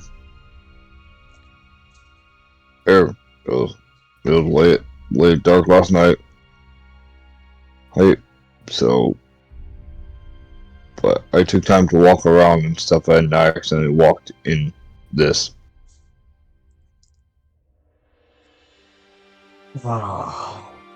This is more formally known as a Zen garden.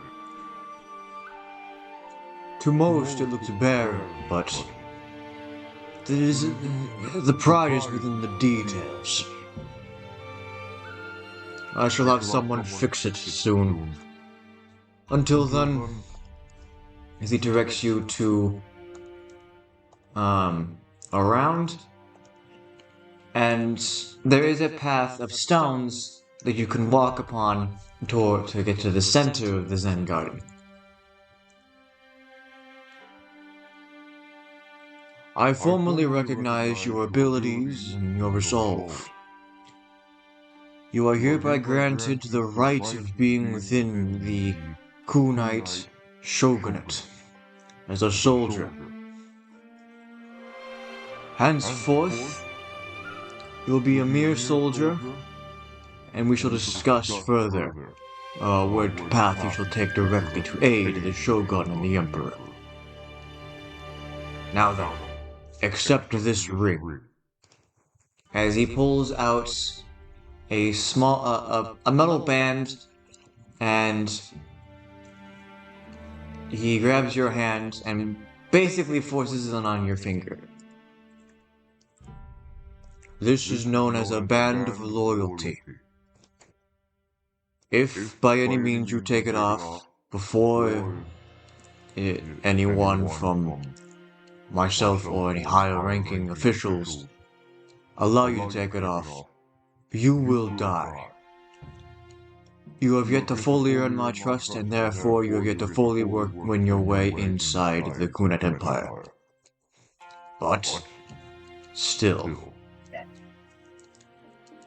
with good progress, eventually you will be seen as highly as those within the Bureau of External Affairs, or even the Shogun himself. As he then, rather ceremoniously, begins to provide you your equipment, nicely kneaded and folded, with your greatsword Materia Paragon being the last thing that he hands you, fully sheathed and well taken care of. It seems as though someone's actually gone out of the way to clean your equipment, too. Weapons, clothing, armor, etc.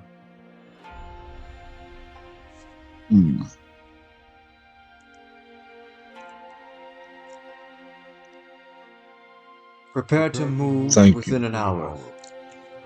I'm getting the forces ready. The spies have told me that there have been those of our interest heading towards the north.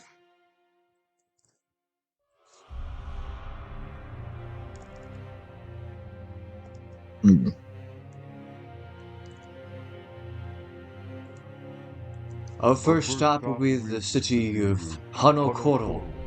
Afterwards, we will arrive in Shimanoshi. We shall comb through each and every building and ensure that the Shogun gets what he wants. And then you are dismissed. Ugh.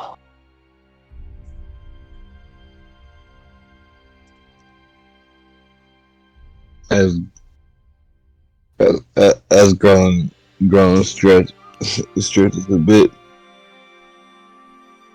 Yep.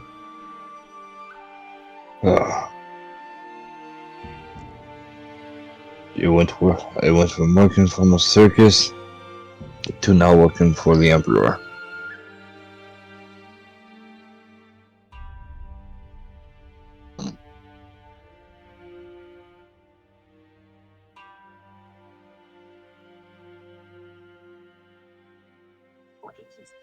Just leave me here with my dad.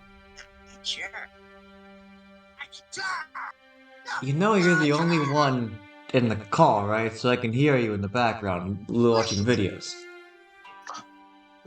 I forgot TikTok open. I was somebody messaged. I was trying to respond back to him. I forgot TikTok open. That's my fault. It's like you can't hide behind someone like Steve and be like, oh yeah, no, it's really Steven.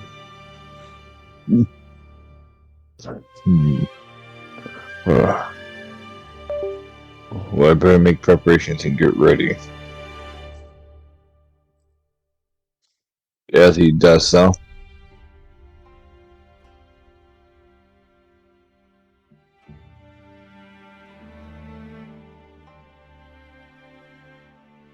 So what exactly would you like to do? Anything in particular? You just hey, he gets back to the dragon and try again. Okay.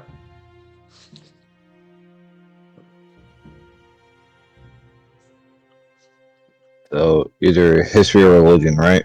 That is correct. Let's go history again.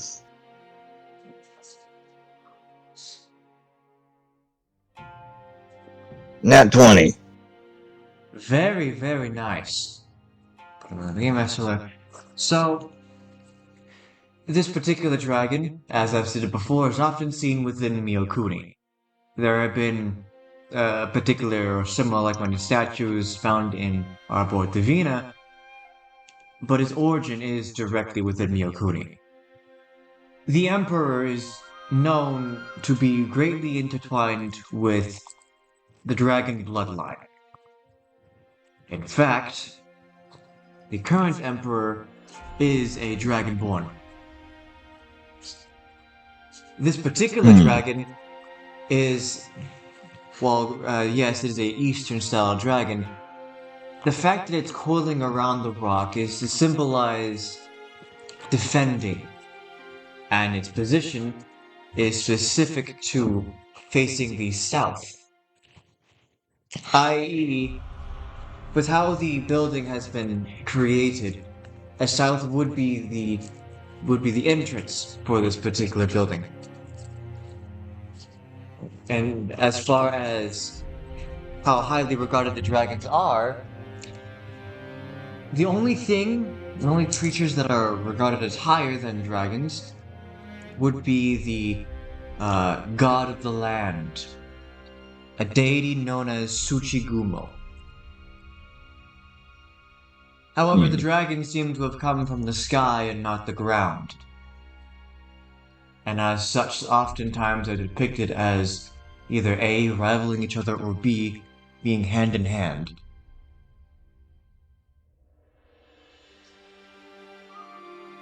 I'm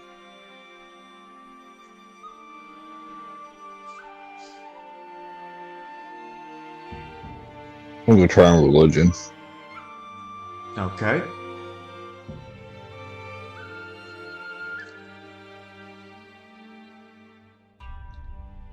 Eh, 11.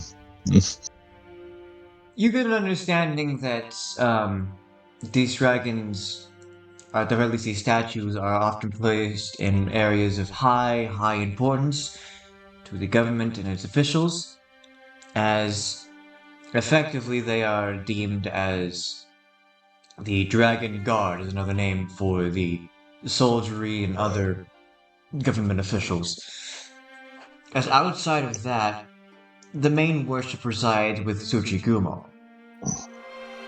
As there is a distinct line between the government and its people.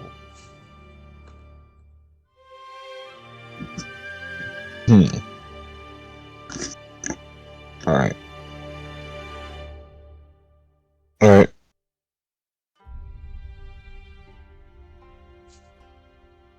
I'm ready to move on now.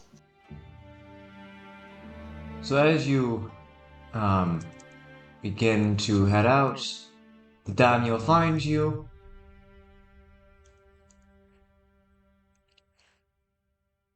I have received word from one of those within the Bureau of External Affairs. Unsanat will meet up with us in the city of Shimanoshi. Outside of that, we'll be marching with the soldiers.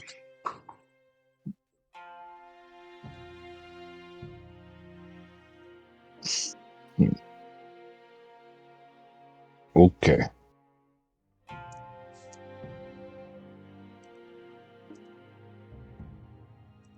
And at this point,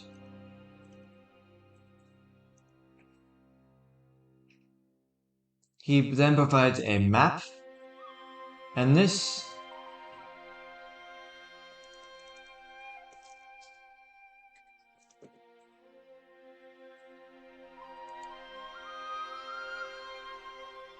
If you could not already tell, we are currently here.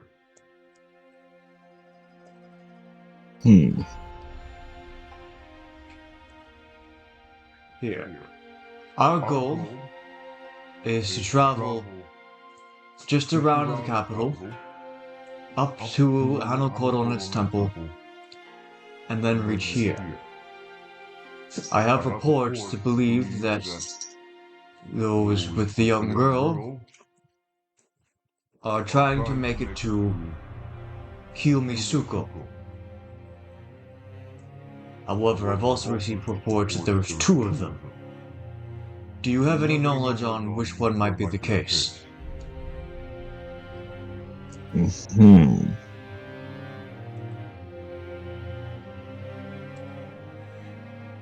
Seeing that there's two of them, and I think what they're trying to do is probably divert the real one with the fake one. My reports have also stated that they have started in Port Yamaumi, while one has moved to the south, traveling through Taganoito, Nemuriki, passing Kodoaka into Shimanoshi. The other one went north, traveling through Inamabito, Hanokoro, and then finally to Shimanoshi. I have not heard word from the others who were tasked with finding the young girl, namely Locke and Tuwak.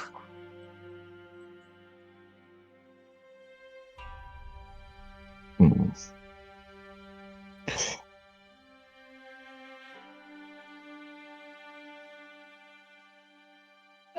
So it seemed the group has split up in two pairs.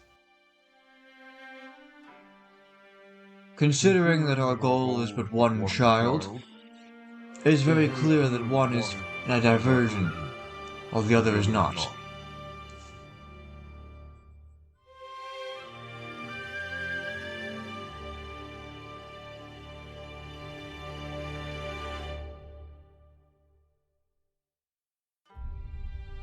Either way, hey, hey, if we can get to the end point before they do, we can set up something for them. That is true. However, my reports also stated that they move fast. By this point, they are to expected to be in Shimanoshi, which means that if their goal is truly Kiyomisuko, then we must get there soon.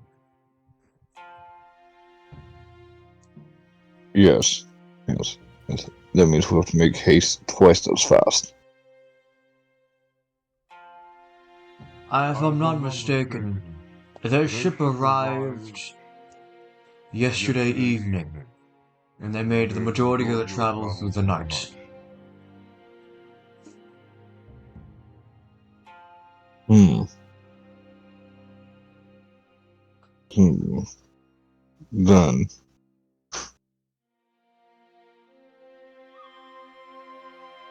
Then if we make haste now, and travel as they did, it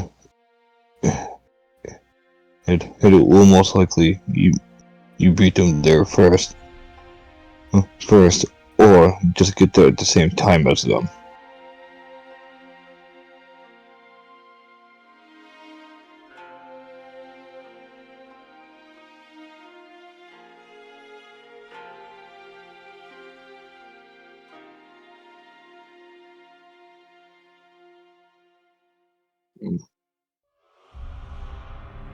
I have already Well, sent word to the capital.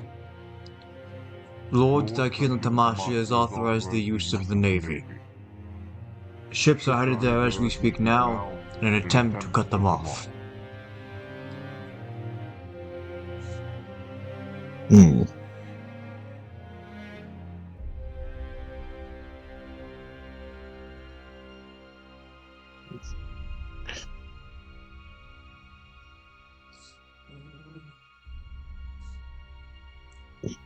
we can also possibly hinder some progress to them. We will make it to the final destination by setting up checkpoints. It might also be wise to put the stress onto them, forcing them into an unfortunate situation for them, and maybe even allowing for a pincer attack, as to extract from the ground while the Navy traps them in. Yes.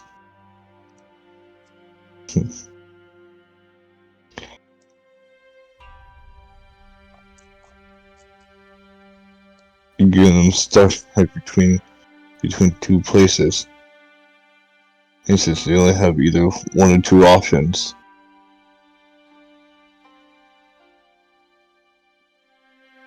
They either fight for their lives or surrender.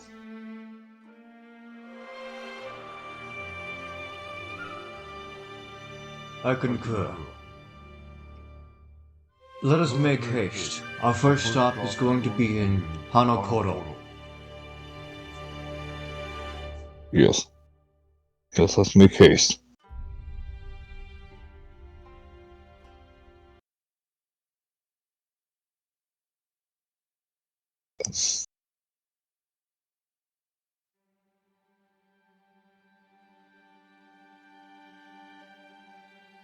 So, this is the first pit stop. The men are allowed to rest after marching for a long duration.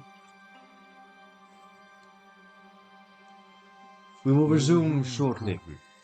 We get 1 hour of rest.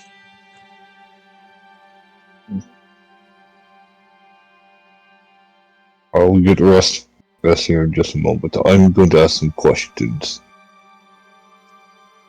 Daniel nods.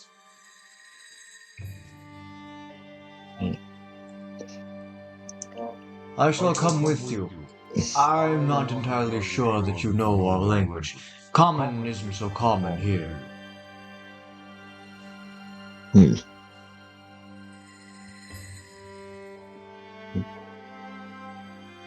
Investigation. Just look around town. Mm-hmm. Damn, dirty 20. Very nice. So, as you begin asking around, I presume you're looking for signs of the traveling party, right? Yes. So, under the cover of night, they were rather swift.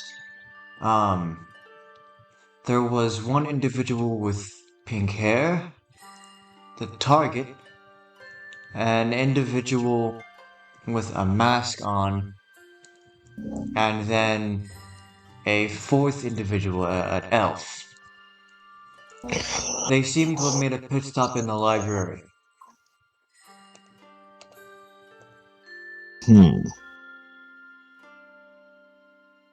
Which is over here. Which? Have the token stop here and teleport there.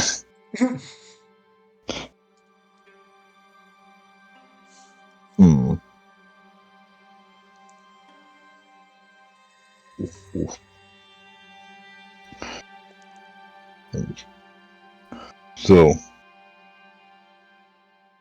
they must have stopped here. Or at least one of the groups.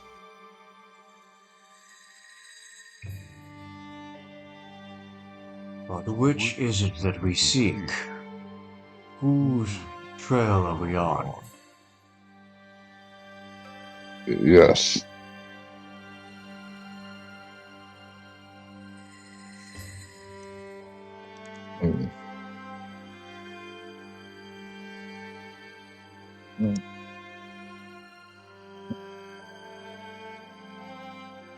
I'm going to the librarian if they saw anything. They loan books out in Leonin. Loan books out in Leonin. Yes. Hmm.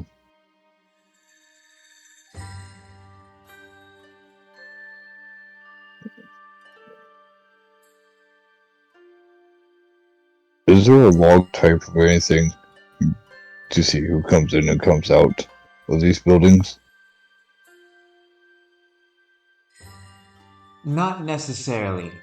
Um, if anything, it's more or less a very private facility. They merely just make sure that the books are kept intact. Anyone who does take any particular book, then they are magically tracked. Hmm. Oh.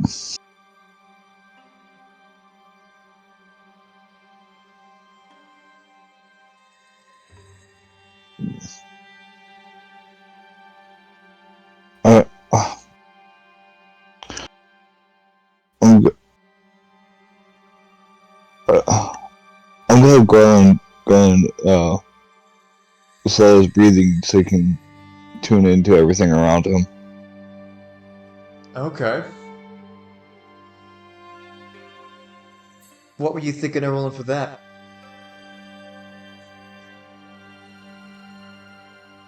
Uh,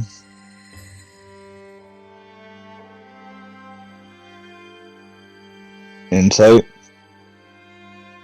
I can understand that, getting a feel for the general layout as well as yourself and anyone else there. And it's a 19. Very nice. So you are attuned with the rhythm of the library as well as the people within it, the turning of scrolls and pages, and opening and closing of various sources of knowledge.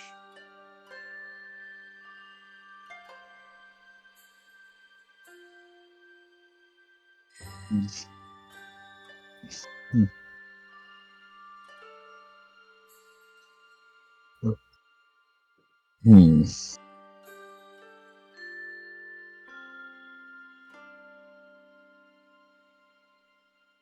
Oh,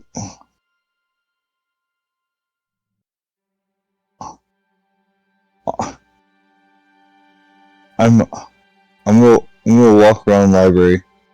It is still maintaining my breathing and tuning into everything, and to see if I can find something that sets it off. Okay. And this one would be perception.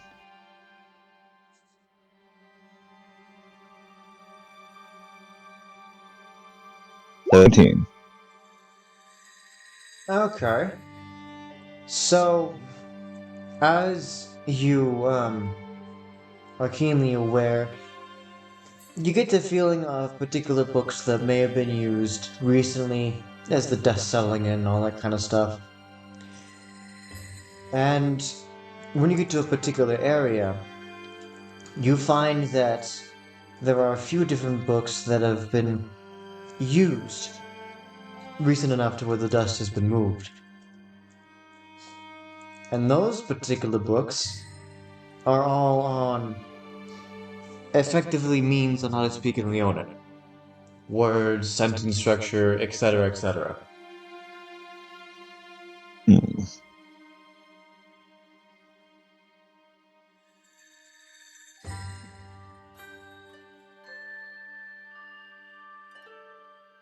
So everyone here in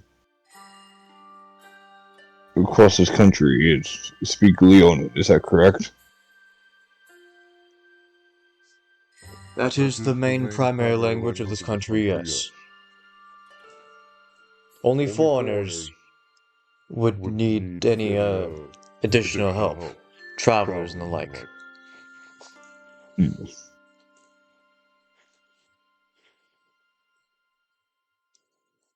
I might as well. I might as well learn some Leonin.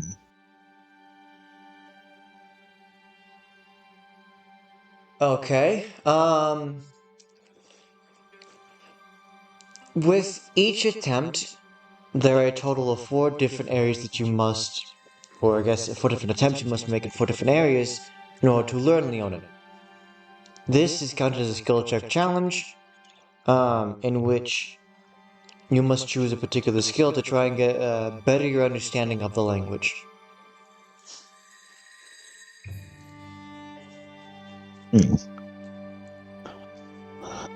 For example, if you use your insider perception for this particular check, you cannot use it on any subsequent check in this challenge.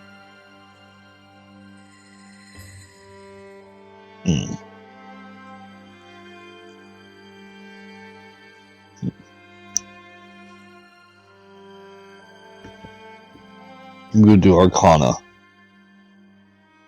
Okay.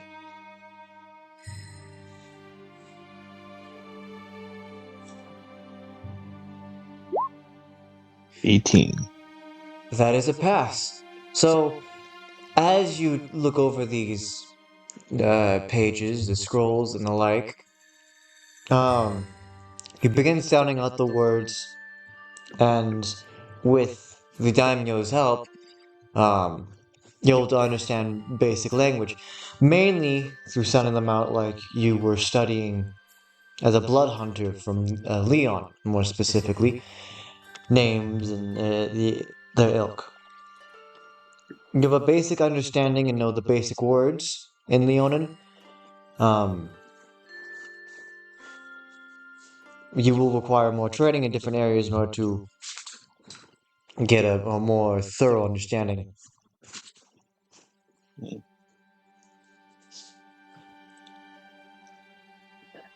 Nature. No. Not in this area. Oh. You've done this area. Oh, whoops. No, I learned it now. No. But my shit, it's my turn to learn the new language. The show once said it's my turn to learn the language, damn it. Okay, so what do you do now?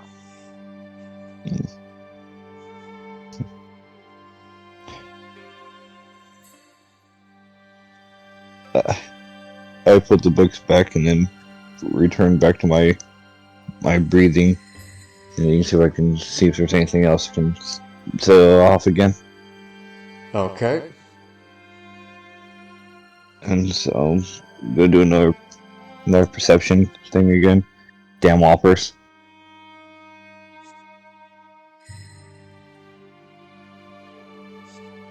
Where are you? There you are. 15. So after doing a bit more searching in the area, you do find a, a particular table where there may have been a few different people sitting at one point. You know this because you found pink hair follicles at the table.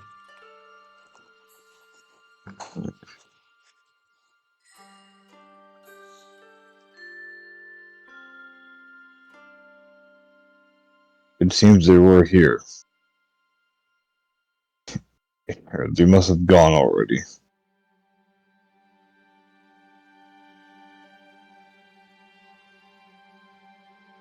Is that so? Yes.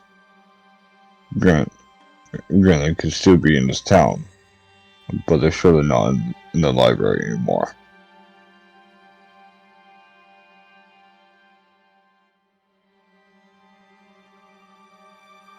We can leave some men behind in order to do a full sweep of the town.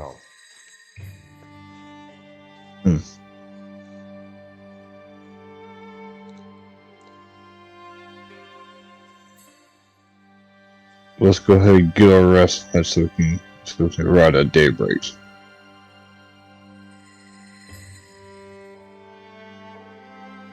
you are allowed to rest a single hour, so a short rest, before you begin to move on.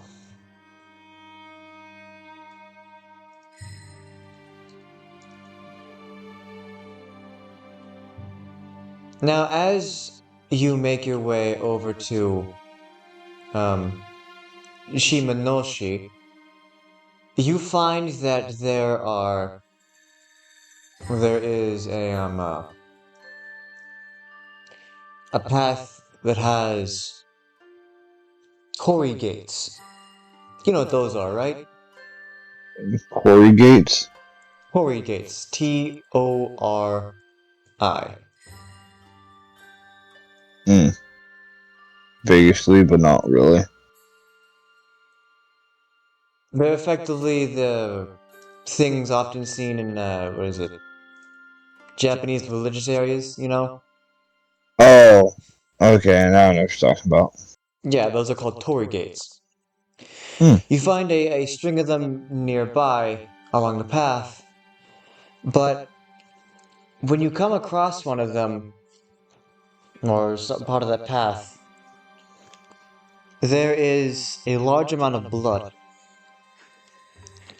Something was dragged into the grass to the side. Hmm. It isn't fresh blood either.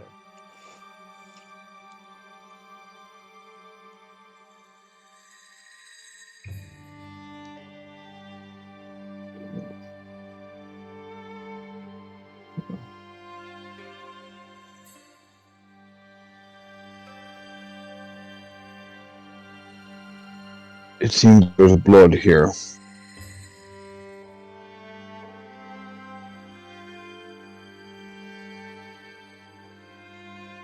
Looks like something got dragged off to the side of it. Do you intend to investigate it?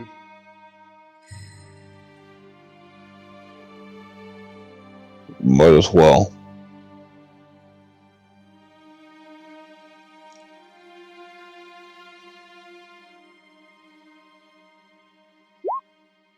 $22. So you find that the blood has been there for a good amount of time, ever since last night, as the blood stains lead through the grass and to an area where there's large amount of stones, almost like something was hiding here at one point. The blood pools at a particular point, or at the very least, it pooled. But whatever did or was bleeding, it left no other marks. Either A, it was dried or drained at this point, or B, something happened to cause the trail to vanish. Hmm.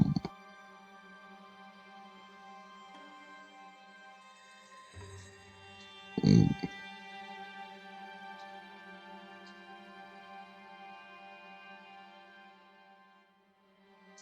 Is the body still there? Nope.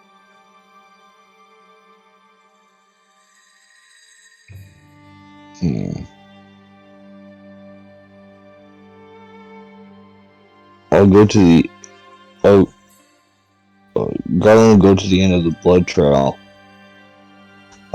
And then slow down his breathing to see if he can.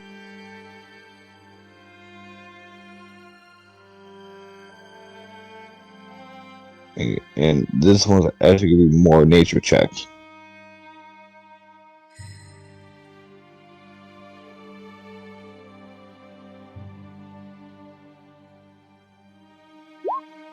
And All you know is that the blood itself was more beast in nature, as the amount of blood lost that has been is not even a Goliath would bleed this much. hmm.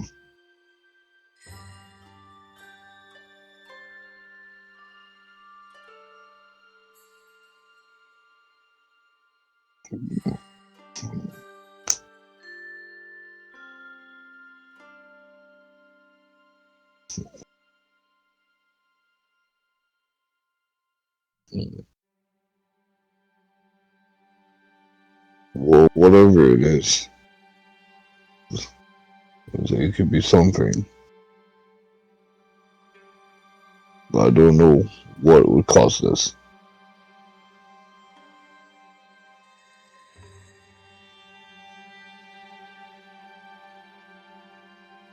Very intriguing indeed. Unfortunately, I'm not entirely sure if there's any way for us to properly understand what happened here. Magic is still limited.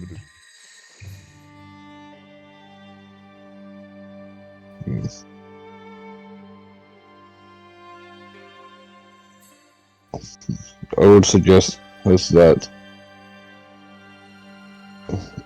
when we have the people here sweep the town to be on high alert, or for something in this area could be dangerous. I agree. Let's move forward.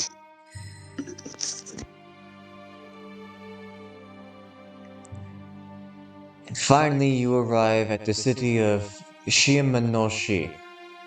On the bottom.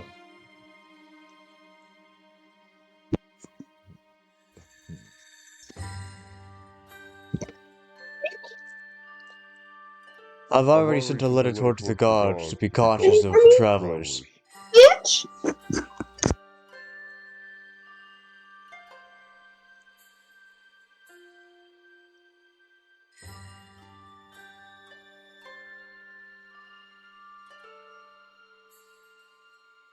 And as the gates open and you are let in, the rest of the troops come. They follow suit, so the gates remain open for a good while. Hmm. This is a large city. It's going to take a lot of men to sweep through this city on its own, but perhaps there are means that we can find of shortening or hastening this process. What do you think? Hmm.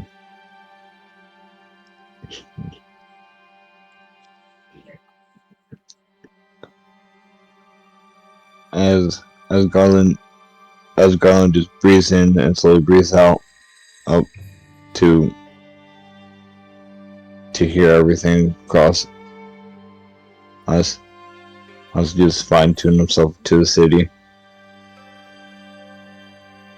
Just give me another insight. Fuck. Unfortunately, the bustling of the crowds and the soldiery is far too much for you to even handle.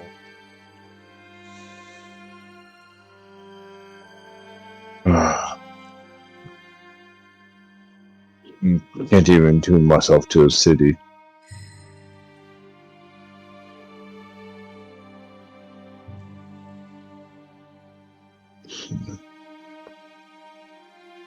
But I guess we go ask questions.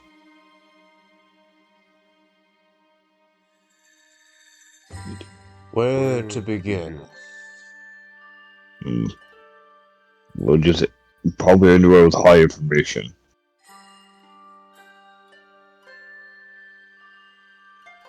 You all walk forward as you go inside the town square, or I guess circle, asking around about a variety of different questions. And there have been reports of an individual with pink hair, two blue individuals at two separate times, a dragonborn, as well as the aforementioned elf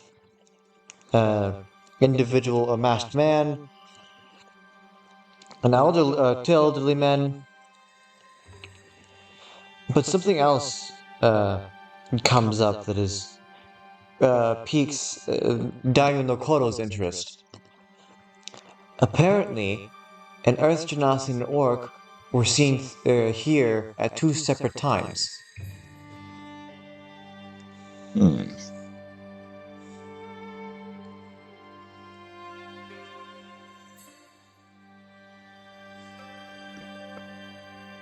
Hmm. If I'm not mistaken, this is the place where we should expect Unsurnat to arrive as well.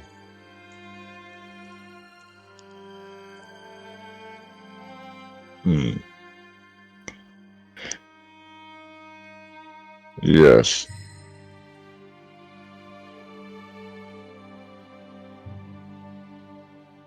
I presume. I presume going going more going more this way is the final destination for them.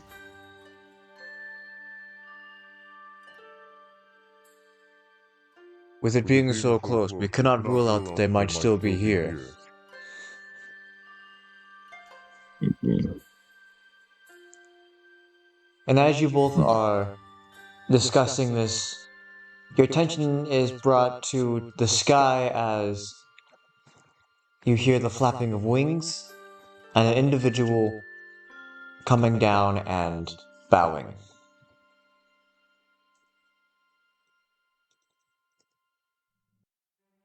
Hmm. My lord, I come on good tidings from fate.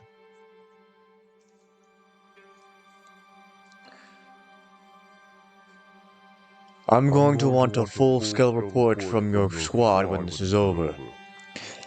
How do you three lose your young girl to bandits?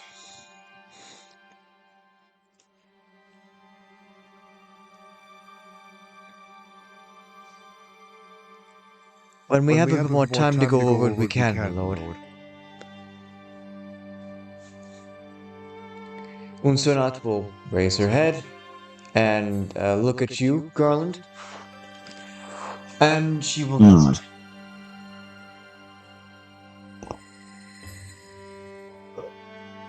Ah.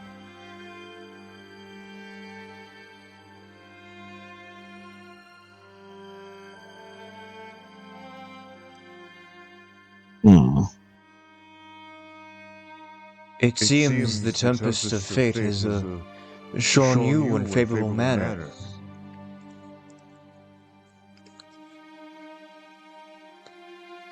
Hmm.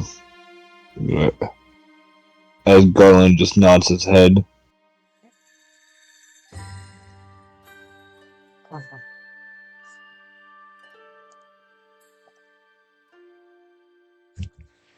Do you two know each other by any means? That is not the normal greeting that one might take, Unsurnat.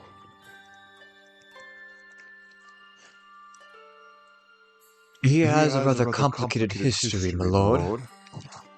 To put it quite simply, it is as the spies have said. The young girl was with his group, and we made attempts to get the girl back. Still making those attempts. And where are Tuark and Locke? I've heard rumors that they've been seen here. Are they acting as their own agents? Or do they still hold the Shogunate's interests in mind? I can assure you, my lord, we only mean the best for the Shogun and the safety of the young girl. There has been a slight complication.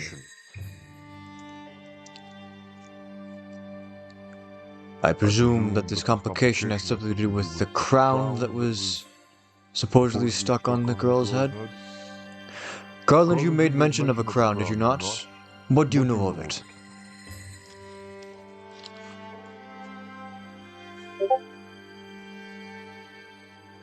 Hmm.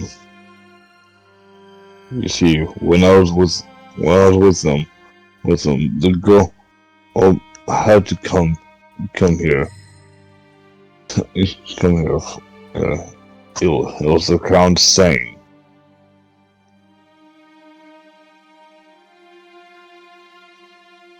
Is that so?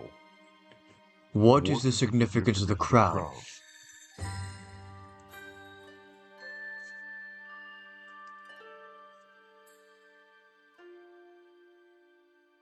Apparently, the crown on as the young girl is here to open something. Hence the reason why it's not much of a crown, it's more of an artifact. Yes. However, the crown also holds a spirit within it. Or at the very least, the spirit is using the crown to take over the girl's body and mind.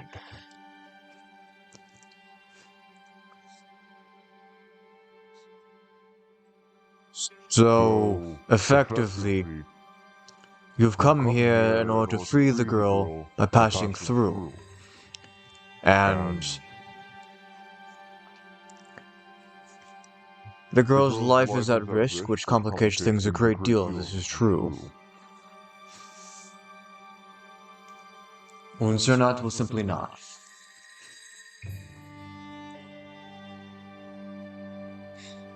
The daimyo will be in extreme thought.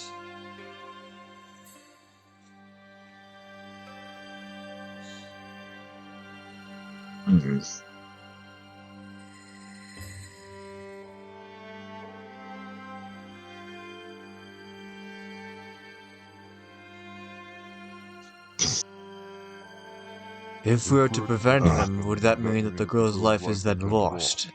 And if that is the case, the Shogun would be very upset with me. However, we must ensure that we gain the girl afterwards. There are two ways we can go about this. As he looks up, either we allow them onto the sea and wherever they are headed, only following them with our spies aboard, or we make our intentions open and clear.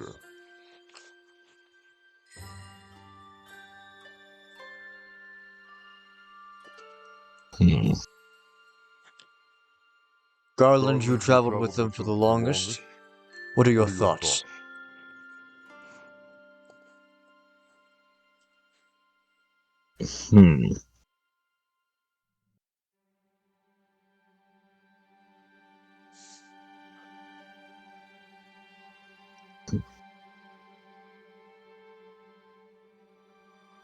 I still say that we can stop them from making any more progress and talk to them in diplomacy way.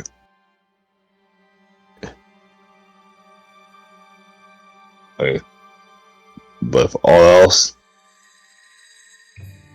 if all else they want to fight and to break through, then it's a fight it will give them. Just make sure the girl is indeed the top priority. Yes. If we can make them surrender the girl over, there's no need for bloodshed. But if it comes down to that, and blood will be shed, and if we can get the girl before any more casualties, then we can make a retreat.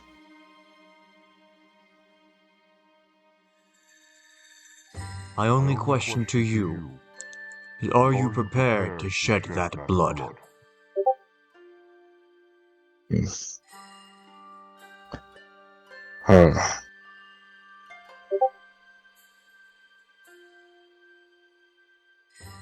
Shedding the blood out of my former companions will probably be the last thing I want to do. But if it's come down to it, then I'll do so. It is not an easy task to turn your blade against fellow comrades, but if it needs to be done, then it needs to be done. Very well. We shall force them to the bargaining table, first by ensuring their capture. Not. Spread the word amongst the men. I want them to fan out and comb through the city. both Shimanisho and Kyomisuko, every single stone must be unturned, every door opened. I want these bandits to be found.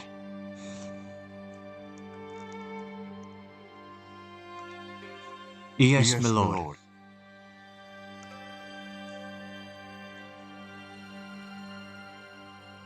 And she will go off and fly above the crowd.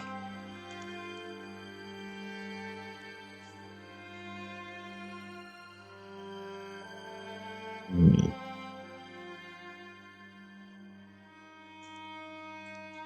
And as for us, If they're expected to be in Kyomisuko, then there are two options we can take. Either get a better understanding of the surroundings of the city itself, in the hopes that they might still be here, or go there ourselves, ascertain the situation of the docks, and understand, perhaps if they've already made an attempt to flee the land, where exactly they intend to go with the young girl. Information is key in this chase. Keep that in mind.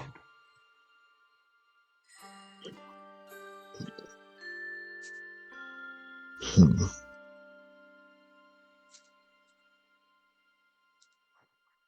let's say we get a little bit more information here.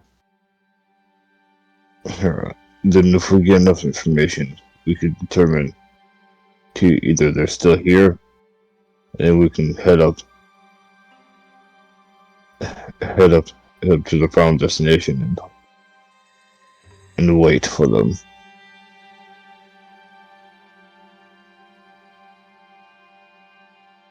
Then let us make haste.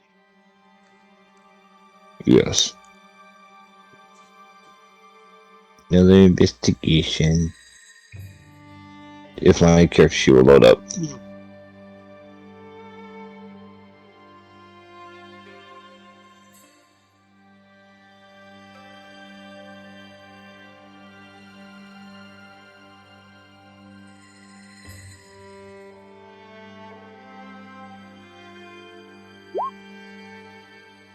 "16. So, with that,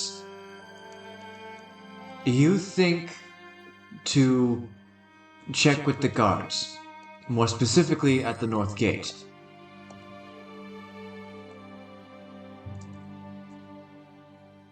It is a rather fine point to understand, but easily the most consistent means of trying to get who has come in and out. In which, as it turns out, when you both go over the description of those who you're searching for, some do actually match the description of those who have left the city, being of a dragonborn, a young girl, two elderly folk, and then an orc. However, they did not get any sort of identification or anything like that. However, they, not being Tabaxiolian, stand out just a bit more than your average commoners. There were plenty of attempts to hide their identity as well. It seems some of them are going to head to the final destination. I mean, some of them are still here. That can mean one of two things. If there are those who are still here,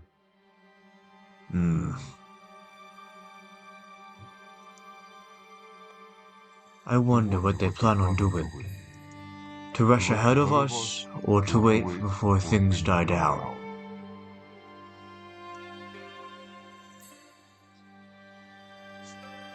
What do you think?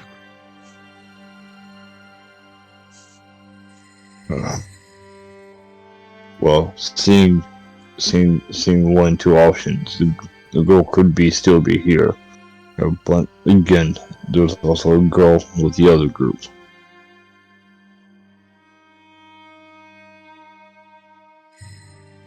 Yes. But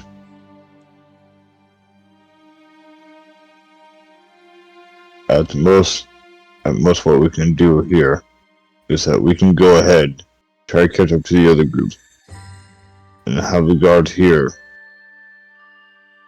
here do identifications for people who come in and come out.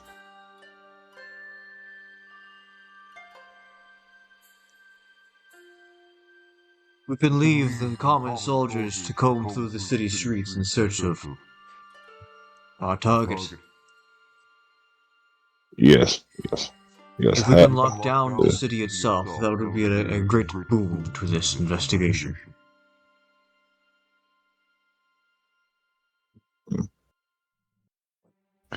But to ensure that the other group that's here are stuck inside, I'd guarantee that they can't go forward, whether they have the girl, compared to the other one that's already outside the gate. It could be very well that the ones that are outside of the gate is also already on a ship. I have yet to receive any word from the Navy, but still. Hmm.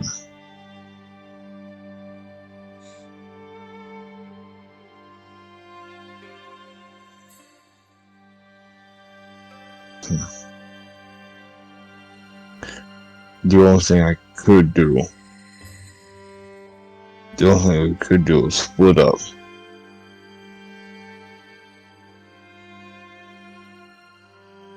One of us stay here for the other group, while the other one goes ahead.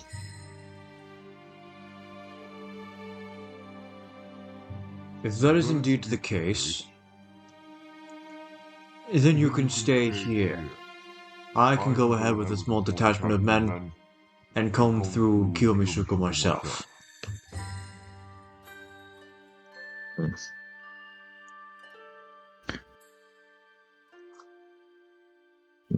Or once there any word, would just let me know.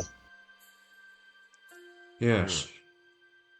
Unsuna should still be here, so she can be an adaptable means of sending word to me should you find anything or anyone. Yes. I leave the rest to you then. As he will make the proper preparations and obviously as well head out.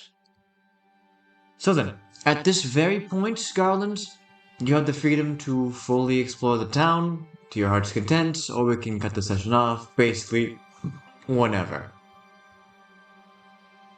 I'd say we can. I think we can go ahead and cut off here and stuff. Alrighty. This way, that way, Garlic can tie into either group A or B, depending on which group's at this town. Yes. So, because I don't want to make another prologue for this. And I appreciate that. Okay. So depending on which group is here, I'm just gonna go and just sleep at the gate to the rest of his health points. So Fair enough. because he took so much emotional damage. So I'm just gonna click the long rest real quick. Yeah, no, that sword definitely had a bit of bite to it. Yeah, but the words that Garland spoke actually made me cry a bit. You couldn't swing. You couldn't swing a sword.